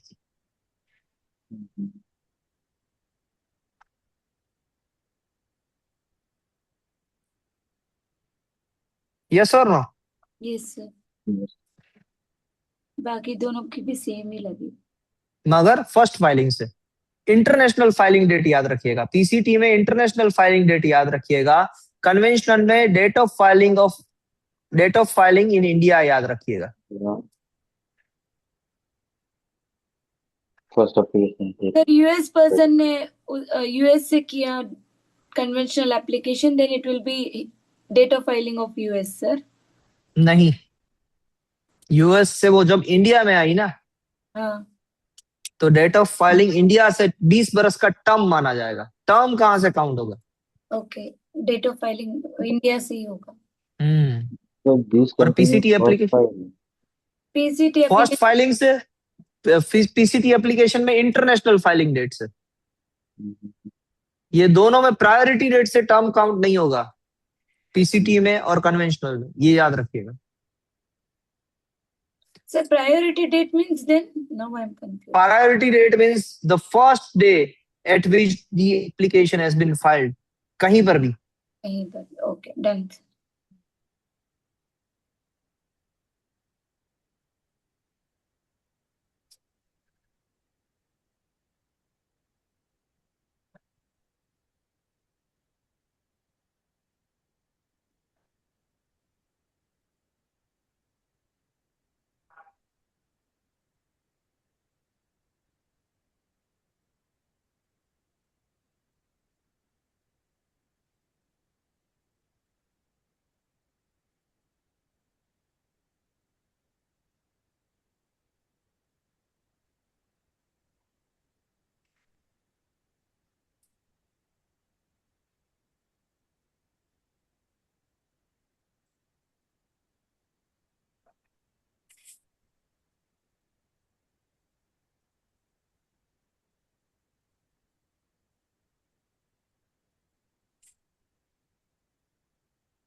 Done sir. Gaurav sir लिख लीजिए फिर बताइएगा।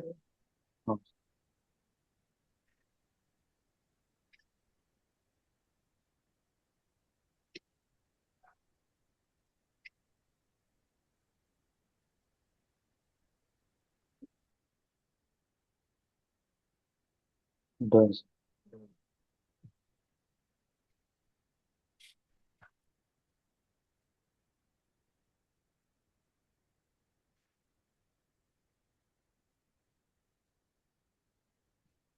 सेक्शन नंबर 54 ये बात करता है पेटेंट ऑफ एडिशन के बारे में।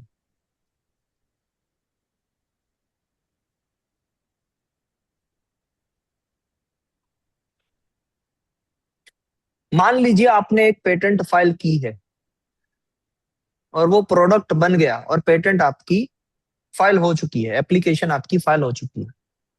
अब आप रिसर्च कर रहे हैं और आपको और ज्यादा एफिशिएंसी मिली उस प्रोडक्ट में by doing some one and another activity, यानी मियर इंप्रूवमेंट की वजह से आपको ज्यादा एफिशिएंसी मिली। तो अब आप क्या कर सकते हैं? क्या आप उस एफिशिएंसी को क्लेम कर सकते हैं? क्योंकि आपने तो ऑलरेडी अपनी एप्लीकेशन फाइल कर दी है। तो वहां पर रोल होता है पेटेंट ऑफ एडिशन का। तो अब ये पहली बात तो क्लियर हुई कि पेटेंट ऑफ एडिशन में पहले से ही एक मेन एप्लीकेशन फाइल है।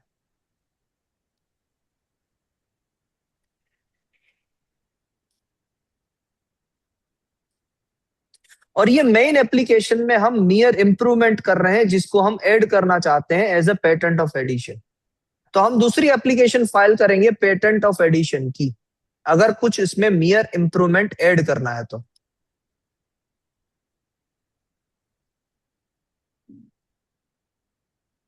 कंडीशन क्या क्या है?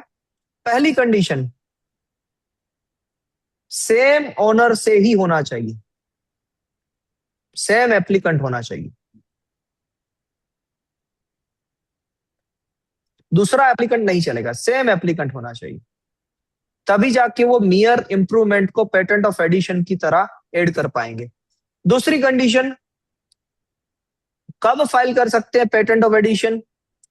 ऑन और after filing main application. After the main application मान लीजिए आपने आज फाइल की, तो आज या आज के बाद कभी भी आप पेटेंट ऑफ एडिशन फाइल कर सकते हैं। Any doubt? Sir, but before publication or something like that? नहीं नहीं, आज के दिन आपने पहली एप्लीकेशन फाइल की, आज कंप्लीट स्पेसिफिकेशन, तो आज या आज के बाद कभी भी आप पेटेंट ऑफ एडिशन फाइल कर सकते हैं। Okay, no deadline. No deadline, आज के बाद कभी भी। Okay, sir. and after grant कभी भी। आफ्टर ग्रांट, वो आज के बाद ही हुआ ना सर, ग्रांट भी कब मिलेगी? आज के बाद ही मिलेगी। हाँ। पब्लिकेशन भी आज के बाद ही होगा। हाँ, मगर बिफोर एक्सपायरी ऑफ 20 ईयर्स, ये तो बाय सेंस बनता है, उसमें तो अब वो तो बोलने की बात नहीं है। Yes, sir. ये ऐसा ना हो जाए कि पहले वाला ही सीज टू इफेक्ट हो जाए फिर हम ऐड करें, वो नहीं हो सकता है। बट आज के बाद कभी भी ऑन और आफ्टर फाइलिंग मेन एप्लीकेशन हमें फाइल कर रहा है। कैसे फाइल करेंगे? फॉर्म नंबर 1 से ही फाइल करेंगे 1600 रुपीज देके। जब हम फॉर्म नंबर 1 फाइल करते हैं ना, उसमें हमें ड्रॉप डाउन मेनू में सिलेक्ट करना पड़ेगा कि हम पेटेंट ऑफ एडिशन फाइल कर रहे हैं। और जब आप ऐसी पेटेंट ऑफ एडिशन फाइल करेंगे ना, तो आपके सामने जो फॉर्म ओपन होगा उसमें रेफरेंस मांगा जाएगा। रेफरेंस मांगा जाएगा किसका? Reference of main application. main application।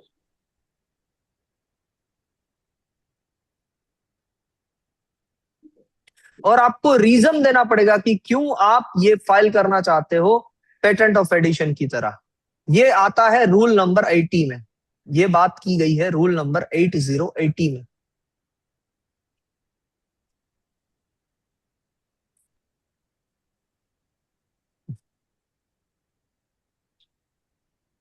अब आपको पेटेंट ऑफ एडिशन की ग्रांट कब मिलेगी?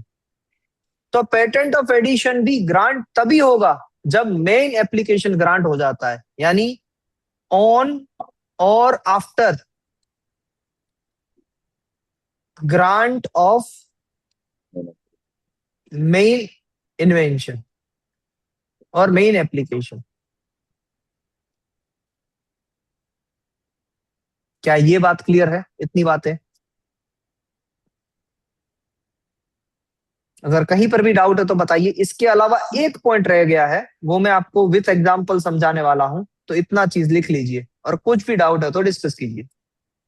सर पेटेंट ऑफ एडिशन की लिमिट भी हो सकती है, यानी कितने बार कर एडिशन पेटेंट ऑफ एडिशन की लिमिट यानी कितने बार एडिशन कर सकते हैं? Any n number of time, no no restriction. Restriction. You do improvement, you update. हाँ, इम्प्रूवमेंट करते जाइए और पेटेंट ऑफ एडिशन फाइल करते जाइए। ये कॉन्सेप्ट है ना सर, यूटिलिटी पेटेंट से आया है।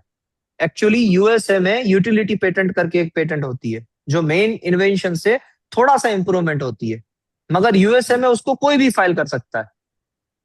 वहीं इंडिया में इसको रिस्ट्रिक्ट किया गया कि भाई छोटे मोटे मॉडिफिकेशन है तो हाँ सेम ओनर है तो उसे अलाउ करो, क्योंकि उसकी इंप्रूवमेंट कर रही है, उसकी इन्वेंशन को इंप्रूव कर रही है। मगर यही चीज अगर दूसरा कोई पर्सन, मान लीजिए आपकी इन्वेंशन है, मैंने छोटा मोटा मॉडिफिकेशन करके मैं उसको फाइल कर रहा हूं, तो मुझे वो इन्वेंशन फाइल करने को ही नहीं मिलेगा in India. Indian law are such strict.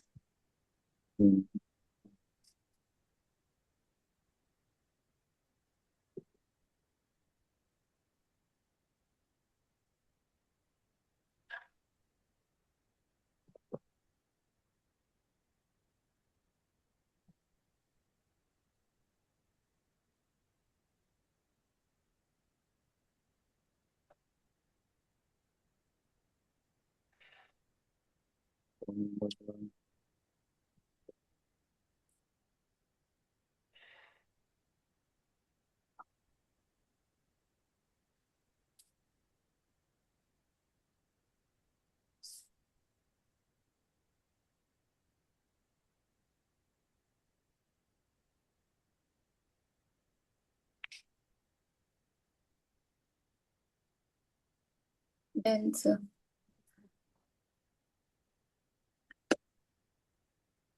Gaurav sir, जी जी, डन। अब इसका एक स्पेशल केस बताते हैं आपको जो लिखा है। मान लीजिए कि एक पेटेंट P1 थी जो इंजन पे थी, और वो फाइल हुई थी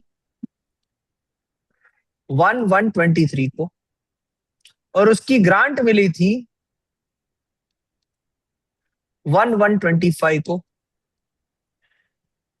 और दूसरी एक पेटेंट P2 है सेम ओनर की, जो P1 है वही ओनर P2 का भी है, सेम ओनर। और P2 ये इंजन का इंप्रूवमेंट है।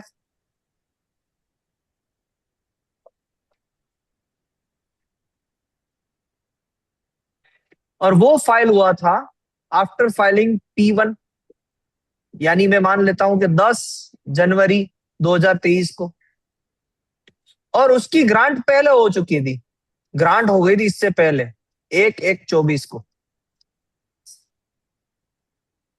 तो अब ये जो पेटेंट एक्ट का सेक्शन नंबर 54 है, वो ये कह रहा है कि आपके पास ऐसे अगर सेम ओनर के दो अलग अलग पेटेंट भी है, मगर एक चीज होनी चाहिए उसमें कि उसकी फाइलिंग डेट, यानी जो इंप्रूवमेंट जो आप पेटेंट ऑफ एडिशन की तरह आप ऐड करना चाहते हैं जिसे, वो ग्रांटेड पेटेंट की फाइलिंग डेट जो मेन एप्लीकेशन है उससे पहले नहीं होनी चाहिए, उसके बाद में होनी चाहिए। अगर ये कंडीशन सेटिस्फाइड होती है तो हम दूसरी पेटेंट को, ग्रांट की डेट से कोई मतलब नहीं है, फाइलिंग डेट उसके बाद में होनी चाहिए, तो हम दूसरी पेटेंट को पेटेंट ऑफ एडिशन की तरह ऐड करने के लिए रिक्वेस्ट कर सकते हैं। ये जो सेम ओनर है ये रिक्वेस्ट कर सकते हैं कि P2 पेटेंट को कैसे ट्रीट किया जाए, पेटेंट ऑफ एडिशन की तरह ट्रीट किया जाए। और जिस दिन वो रिक्वेस्ट करेंगे, कंट्रोलर उनकी रिक्वेस्ट को जैसे ही एक्सेप्ट करते हैं, तो जिस दिन कंट्रोलर एक्सेप्ट करते हैं इस रिक्वेस्ट को, उस दिन कंट्रोलर क्या करेंगे, पहले तो P2 पेटेंट को रिवोक करेंगे और उसे रिप्लेस करेंगे P2 patent as a POA, patent of addition of P1। और ऐसा मानेंगे कि ये पेटेंट ऑफ एडिशन को जिस दिन रिवोक हुई P2 पेटेंट उस दिन ग्रांट मिली थी।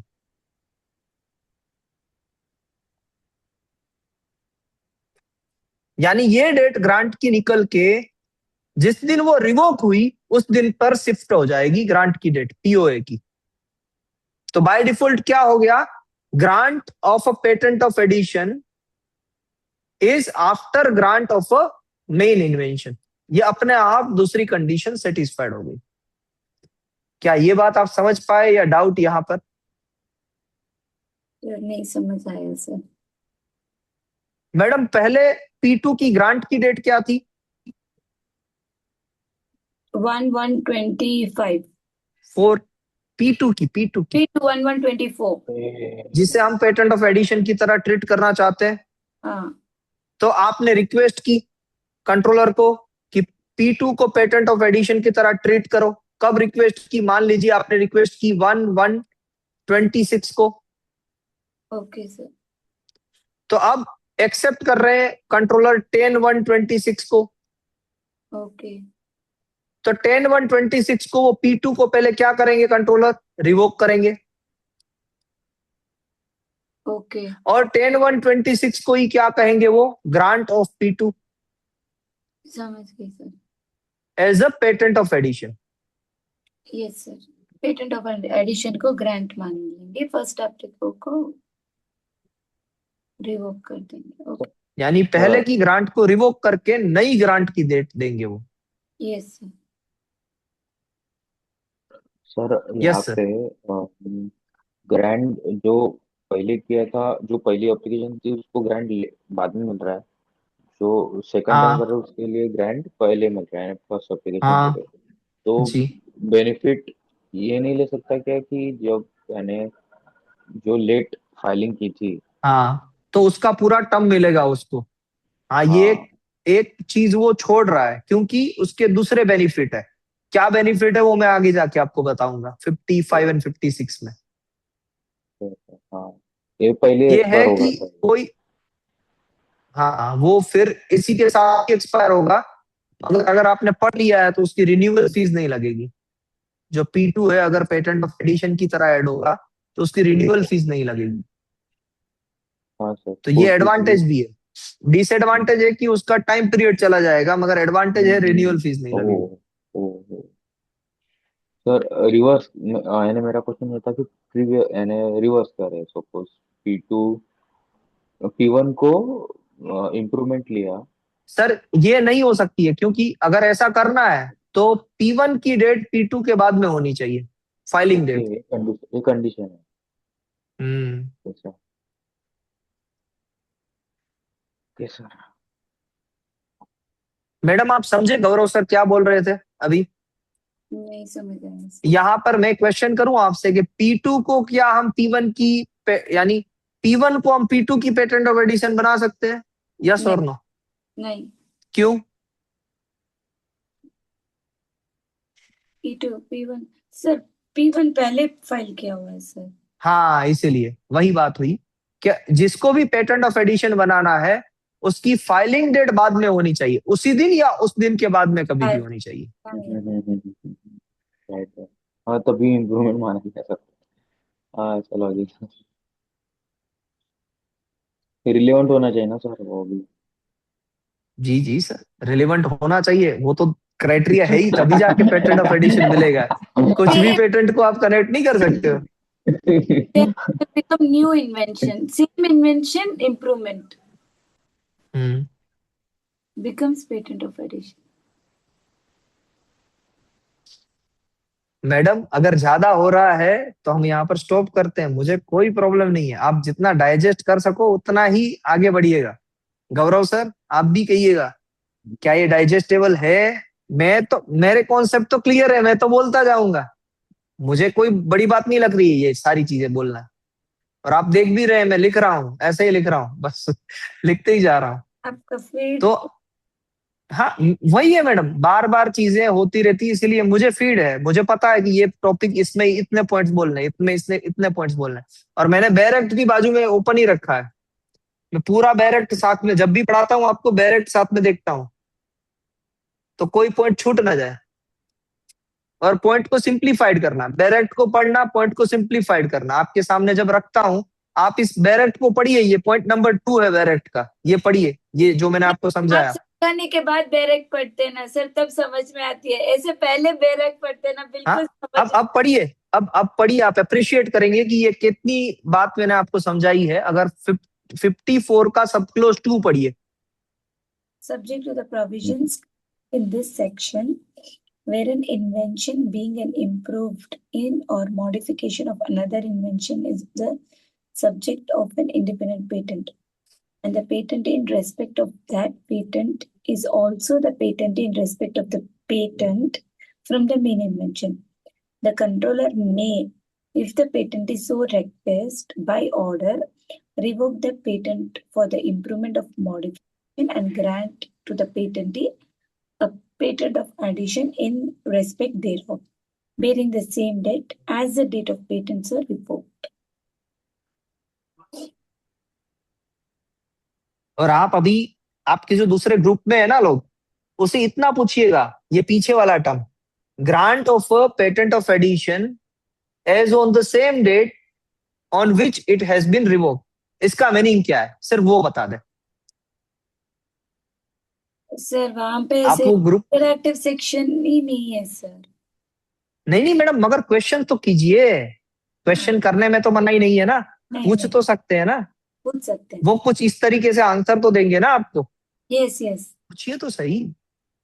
मैं ऐसा नहीं बोल रहा हूं कि उनको नहीं पता होगा, अगर नहीं भी पता होगा ना तो वो लोग एक्टिव हो जाएंगे, अब डायरेक्ट को पढ़ने लगेंगे। Correct. Grant of patent, grant of patent of addition, इसमें आपका क्वेश्चन ये बनता है मैडम, आपके बेटे आ गए मैडम 345। या 1 मिनट।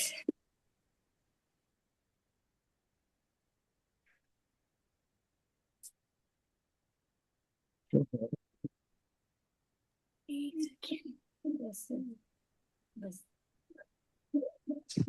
वो एक बार चेहरा देख लेंगे उनको, बस ठीक है। हाँ अच्छी बात है मैडम। एक क्लोज द मेरी बेटी को तो मैं अगर मिलूं ना तो मेरा तो दिन मीन्स निकले ही ना, वो ऐसी बात है। सर फादर के लिए ना लड़कियां वो क्या बोलते हैं, they are little angels for them always. I am also an angel father always. मेरी बेटी तो ऐसा, मैं आता हूँ ना तो बस मजा, फिर पापा और बेटी, खत्म बात। हाँ सर। सर आपने पढ़ा सेकंड क्लोज, समझ में आई बात? हाँ sir. Sir, the day it gets revoked, the same patent in addition will get granted. वो लास्ट लाइन का वही मीनिंग है। Yes, sir. इस पे जब मैंने पढ़ाया था ना पहली बार, तो पूरे 2 घंटे लगे थे, सभी लोग एक बात कर रहे थे कि ये पॉइंट नहीं है सर, आप गलत बात कर रहे हो। अगर दूसरी पेटेंट को पहले ग्रांट मिल चुका है, उनका ये कहना था कि ये दूसरी पेटेंट है, इसको पहले ग्रांट मिल चुका है, तो ये कभी भी पेटेंट ऑफ एडिशन नहीं बन सकती है। एंड आई कन्विंस देम कि नहीं, ऐसी बात नहीं है। अगर आप ये लाइन को पढ़ेंगे तो ये पेटेंट पहले ग्रांट हो या बाद में ग्रांट हो, उससे कुछ मतलब नहीं है, क्योंकि दूसरी पेटेंट की ग्रांट की डेट वही होगी जिस दिन इसको रिवोक किया जाएगा। इट मीन्स वो पीछे ही होगी, आगे होगी ही नहीं अपने आप।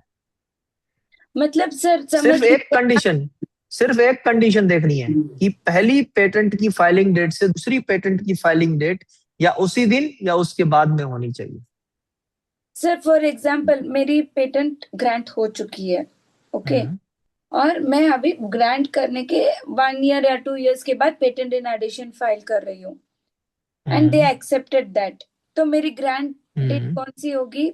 नहीं मैडम, आपने एक पेटेंट फाइल करके रखी है एंड दूसरी आप एप्लीकेशन फाइल कर रहे हैं, पेटेंट इन एडिशन। समझिए, वो तो सिंपल केस हो गया, ये तो सिंपल केस हो गया, ये वाला उससे तो सिंपल ट्रीटमेंट मिलेगी।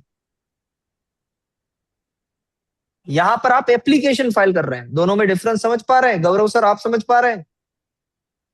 ये स्पेशल केस है मैडम, ये स्पेशल केस है, इसमें दोनों की दोनों पेटेंट है। ये भी क्या है? पेटेंट, ग्रांटेड पेटेंट है, और ये भी क्या है? ग्रांटेड पेटेंट है। इस केस में क्या है? पहली बार आपने एक एप्लीकेशन फाइल की, A1 एप्लीकेशन है या पेटेंट भी हो सकती है। उसके बाद में आप एक पेटेंट ऑफ एडिशन की भी क्या फाइल कर रहे हैं? एप्लीकेशन फाइल कर रहे हैं। ओके।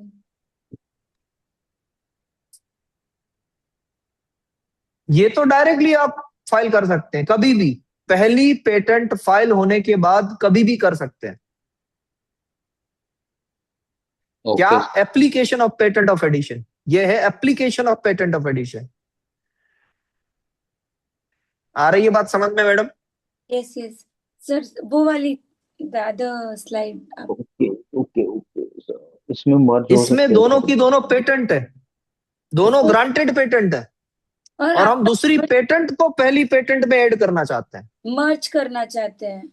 हाँ, मर्ज करना चाहते हैं, exactly the exact word. Okay, तो मर्ज करेंगे तो जो फर्स्ट ग्रांट हुआ उसका रिवोक हो जाएगा, और नहीं, सेकंड वाला जो पेटेंट ऑफ एडिशन की तरह आप मर्ज करवाना चाहते हैं वो रिवोक हो जाएगा, और जिस दिन वो रिवोक होगा वो पेटेंट ऑफ एडिशन की तरह ग्रांट हो जाएगा। ओके।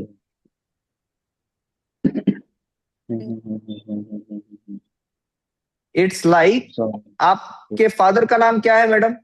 राजेंद्र कुमार। राजेंद्र कुमार जी की बेटी संजय भाई के साथ जब उनके मैरिज हो गए तो राजेंद्र कुमार जी का नाम निकल के संजय भाई का नाम आप में ऐड हो गया। सिंपल। तो ये मैरिज हो गया बिटवीन P1 एंड P2।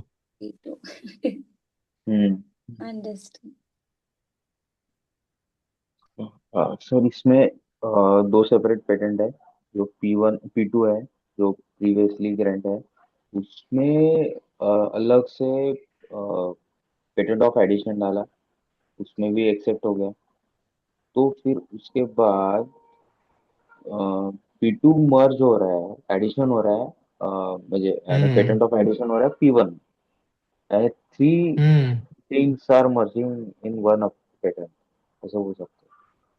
क्या थ्री इन्वेंशन, और जैसे P2 है, थ्री इन्वेंशन कैसे सर? P1 एक इन्वेंशन है, P2 उसका मियर इम्प्रूवमेंट है। इम्प्रूवमेंट है, तो P2 में ही पेटेंट ऑफ एडिशन और ऐड कर दिया एप्लीकेशन, ऐसे है नहीं, कि पेटेंट ऑफ एडिशन था ही उसमें पहले से। P2 जब ग्रांट हुआ था तो वो मियर इम्प्रूवमेंट ही था P1 का, मगर वो ग्रांट हो गया था। ओके हाँ। तो अब उसमें P1 भी चाहता है addition- कि मैं दो दो रिन्यूअल फीस दूं, इससे अच्छा है कि P1 के साथ में P2 को ऐड कर दूं। तो वो हाँ, ऐसे P2 भी को हो ऐड सकता है करवाने ना। की रिक्वेस्ट कर रहा है जी। हाँ सर, ऐसे भी हो सकता है ना सर, P1 P2 दूसरे दो एप्लीकेशन पेटेंट है, P2 में और पेटेंट ऑफ एडिशन दो तीन एडिशन कर दिए अपन ने P2 में ही। हाँ, वो आफ्टर पॉसिबल है सर, इसके बाद तो। आफ्टर हाँ, आफ्टर आफ्टर आफ्टर फिर रिलेवेंट पेटेंट लगा P1 मर्ज कर देंगे फिर जी। आफ्टर सम फिर P1 के साथ आप P2 P3 P4 P5 P6 add करते जाओ, रिसर्च करते जाओ, पेटेंट ऑफ एडिशन बढ़ाते जाओ। रिन्यूअल फीस तो लगेंगे ही नहीं सर, लगेगी ही नहीं। ऐसे ही करना पड़ता है। जी, समझ में आया सर। हाँ सर, मगर समझ में आ मगर आप गया, समझ नहीं पाए ना कि पेटेंट ऑफ एडिशन एक एप्लीकेशन भी हो सकती है। जो मेन केस है, जो सिंपल सिनारियो है, वो patent of addition as an application हम फाइल करते हैं, not as a granted patent. Granted patent का तो ये स्पेशल केस है। ये बात समझ में आई? Yes sir. मुझे लगता है कि हमें रुकना पड़ेगा यहाँ पर। आप पहले ये बेयर एक्ट को पढ़ो, यहाँ पर बेयर एक्ट पढ़िएगा। कल आपका टास्क है कि बेयर एक्ट पढ़िएगा, बेयर एक्ट पढ़िएगा, और साथ में या फिर ये वीडियोस हैं मैं अपलोड कर दूंगा विद इन 1 आवर 2:30 PM में, इसको भी साथ साथ में देखिएगा। बहुत इंटरेस्टिंग फैक्ट्स आज हम 44 45 नहीं 44 से लेके गए, 44 हो गया था, 45 से आगे बढ़े हैं, 45 से लेके 54 तक आए हैं। इसको बेयर एक्ट से पढ़ लीजिएगा, छोटे छोटे सेक्शन है, बहुत छोटे छोटे हैं, कोई बड़ी चीज नहीं है। Yes sir. बेयर एक्ट उठाइए, पढ़िए, साथ में वीडियो देखिए, और अपने कंक्लूजन्स, अपने पॉइंट, बुलेट पॉइंट्स लिख लीजिए अपनी बुक में। Yes sir. कोई बड़ी चीज नहीं, आप अपनी थियरीज बनाएंगे ना। अभी थका हुआ माइंड है। जो मेन जो ऑब्जेक्शनेबल चीज क्या है पता है? इतनी चीजें मैंने बोल दी ना, माइंड थक चुका है। अगर वही आप 215 को बैठ के पढ़ते हैं ना तो माइंड उतना एनर्जेटिक है। अब बहुत सारी इंफॉर्मेशन आने के बाद माइंड थक जाता है, तो रुकिए, ऐड कीजिए, चीजों को धीरे धीरे ऐड कीजिए। रिकॉल कैसे करना है? 45th सेक्शन को आपने उठाया, बैरक से पढ़ा, आपने जो पॉइंट्स लिखे, वीडियो देखा, पॉइंट्स लिखे, एंड हो गया। 46 उठाया, उससे पहले 45 के पॉइंट्स को एक बार रिफर कर लीजिए, फिर 46 पे जाइए। 46 खत्म हुआ, 47 से पहले 45 एंड 46 को एक बार ब्रीफ कर लीजिए, फिर 47 पे जाइए। ऐसे करके आप आगे बढ़ेंगे तो आपको सारी चीजें बाय हार्ट होनी ही होनी है। ये सारी चीजें आप दिमाग से बोलोगे ही बोलोगे, without having any another doubt in it. Yes sir. Sir and Okay. वो ड्राफ्टिंग भी आप देख लेना सर, अगर कुछ करेक्शन होगा तो। हाँ। नहीं जी मैडम, मैं I- ड्राफ्टिंग भेजता हूँ। हम्म, और ये सर आप कब फ्री है ड्राफ्टिंग के लिए? सर कल मॉर्निंग में 10 आफ्टर 10 तो कल मॉर्निंग ये नहीं करोगे आप, पहले ये 54 तक? हाँ सर, अभी करना है सर, अभी आज नाइट आउट में कर लूंगा सर पेटेंट, मॉर्निंग में नहीं design सर, वाला। ऐसा नहीं, आराम से करिए। आप पहले, आप और मैडम दोनों लोग पहले यहाँ पर इतना कीजिए, ये अप टू 54, ये कल आपका कंफर्म होना चाहिए। और आपकी ऑलरेडी आप पीछे चल रहे हैं, 11 to 16 आपका नहीं हुआ है डिजाइन एक्ट, उसे आप कवर कीजिए। हाँ, अब कल हम 55 से लेके 59 तक जाएंगे सेक्शन में, और कल मैं आपको बताऊंगा केस स्टडी का आंसर कैसे लिखना है, क्या फॉर्मेट होती है उसकी। और उसके बाद में अगर टाइम परमिट किया तो मैडम को हम एक एक्सरसाइज करने देंगे कंप्लीट स्पेसिफिकेशन लिखने के लिए, और मीनवाइल मैं आपको कैसे कंप्लीट स्पेसिफिकेशन लिखते हैं वो समझाऊंगा। ये चीज हो गई तो सैटरडे को आप 2 घंटे में पहली एग्जाम देंगे 2:30 से 4:30 में, एंड संडे को फिर 3 घंटे की एक एग्जामिनेशन रहेगी, जो आप 2:30 से 4:30 या 2:30 से 5:30 या सुबह देना चाहते हैं तो आपकी मर्जी। तो फिर संडे को आपको एक डिस्क्रिप्टिव टाइप एग्जामिनेशन देनी है। Yes sir. डन। तो सैटरडे को हम ट्राई करेंगे कि सैटरडे को आप एग्जामिनेशन दे दे, शायद 2:30 बजे से पहले ही दे दे, ताकि 2:30 बजे हम डिस्कस कर पाए आपके कौन से आंसर्स गलत थे। Then sir. और संडे को हम 3 घंटे की एग्जामिनेशन लिखेंगे और लिखने के बाद वो सबमिट करेंगे। Yes sir. ओके, तो कल हम 54 से 59 तक जाने वाले हैं। अभी आप पेटेंट ड्राफ्टिंग के बारे में मत सोचिएगा गौरव सर, वो हम कल टाइम परमिट हुआ तो कल ही कर लेंगे। मुझे लगता है कि कल टाइम होगा हमारे पास, क्योंकि आज हमने अच्छा खासा कवर कर लिया है 54 तक। मगर इसका पर्पस यही है कि आपको 54 तक आने चाहिए sections, up to 54 of patent act and up to 16 of design act. ये आपका कंफर्म होना चाहिए गौरव सर। जी जी। आपके पास आज का टाइम है क्या टास्क करने के लिए? Up to 54 section of patent act और up to 16 section of design act. कहीं पर भी पढ़ने के टाइम पे कोई भी डाउट आए, मुझे तुरंत ही व्हाट्सएप मैसेज कीजिए एट ए टाइम। ओके, चलिए मिलते हैं। जय Hind, have a nice day. Bye sir. Bye bye. Bye bye.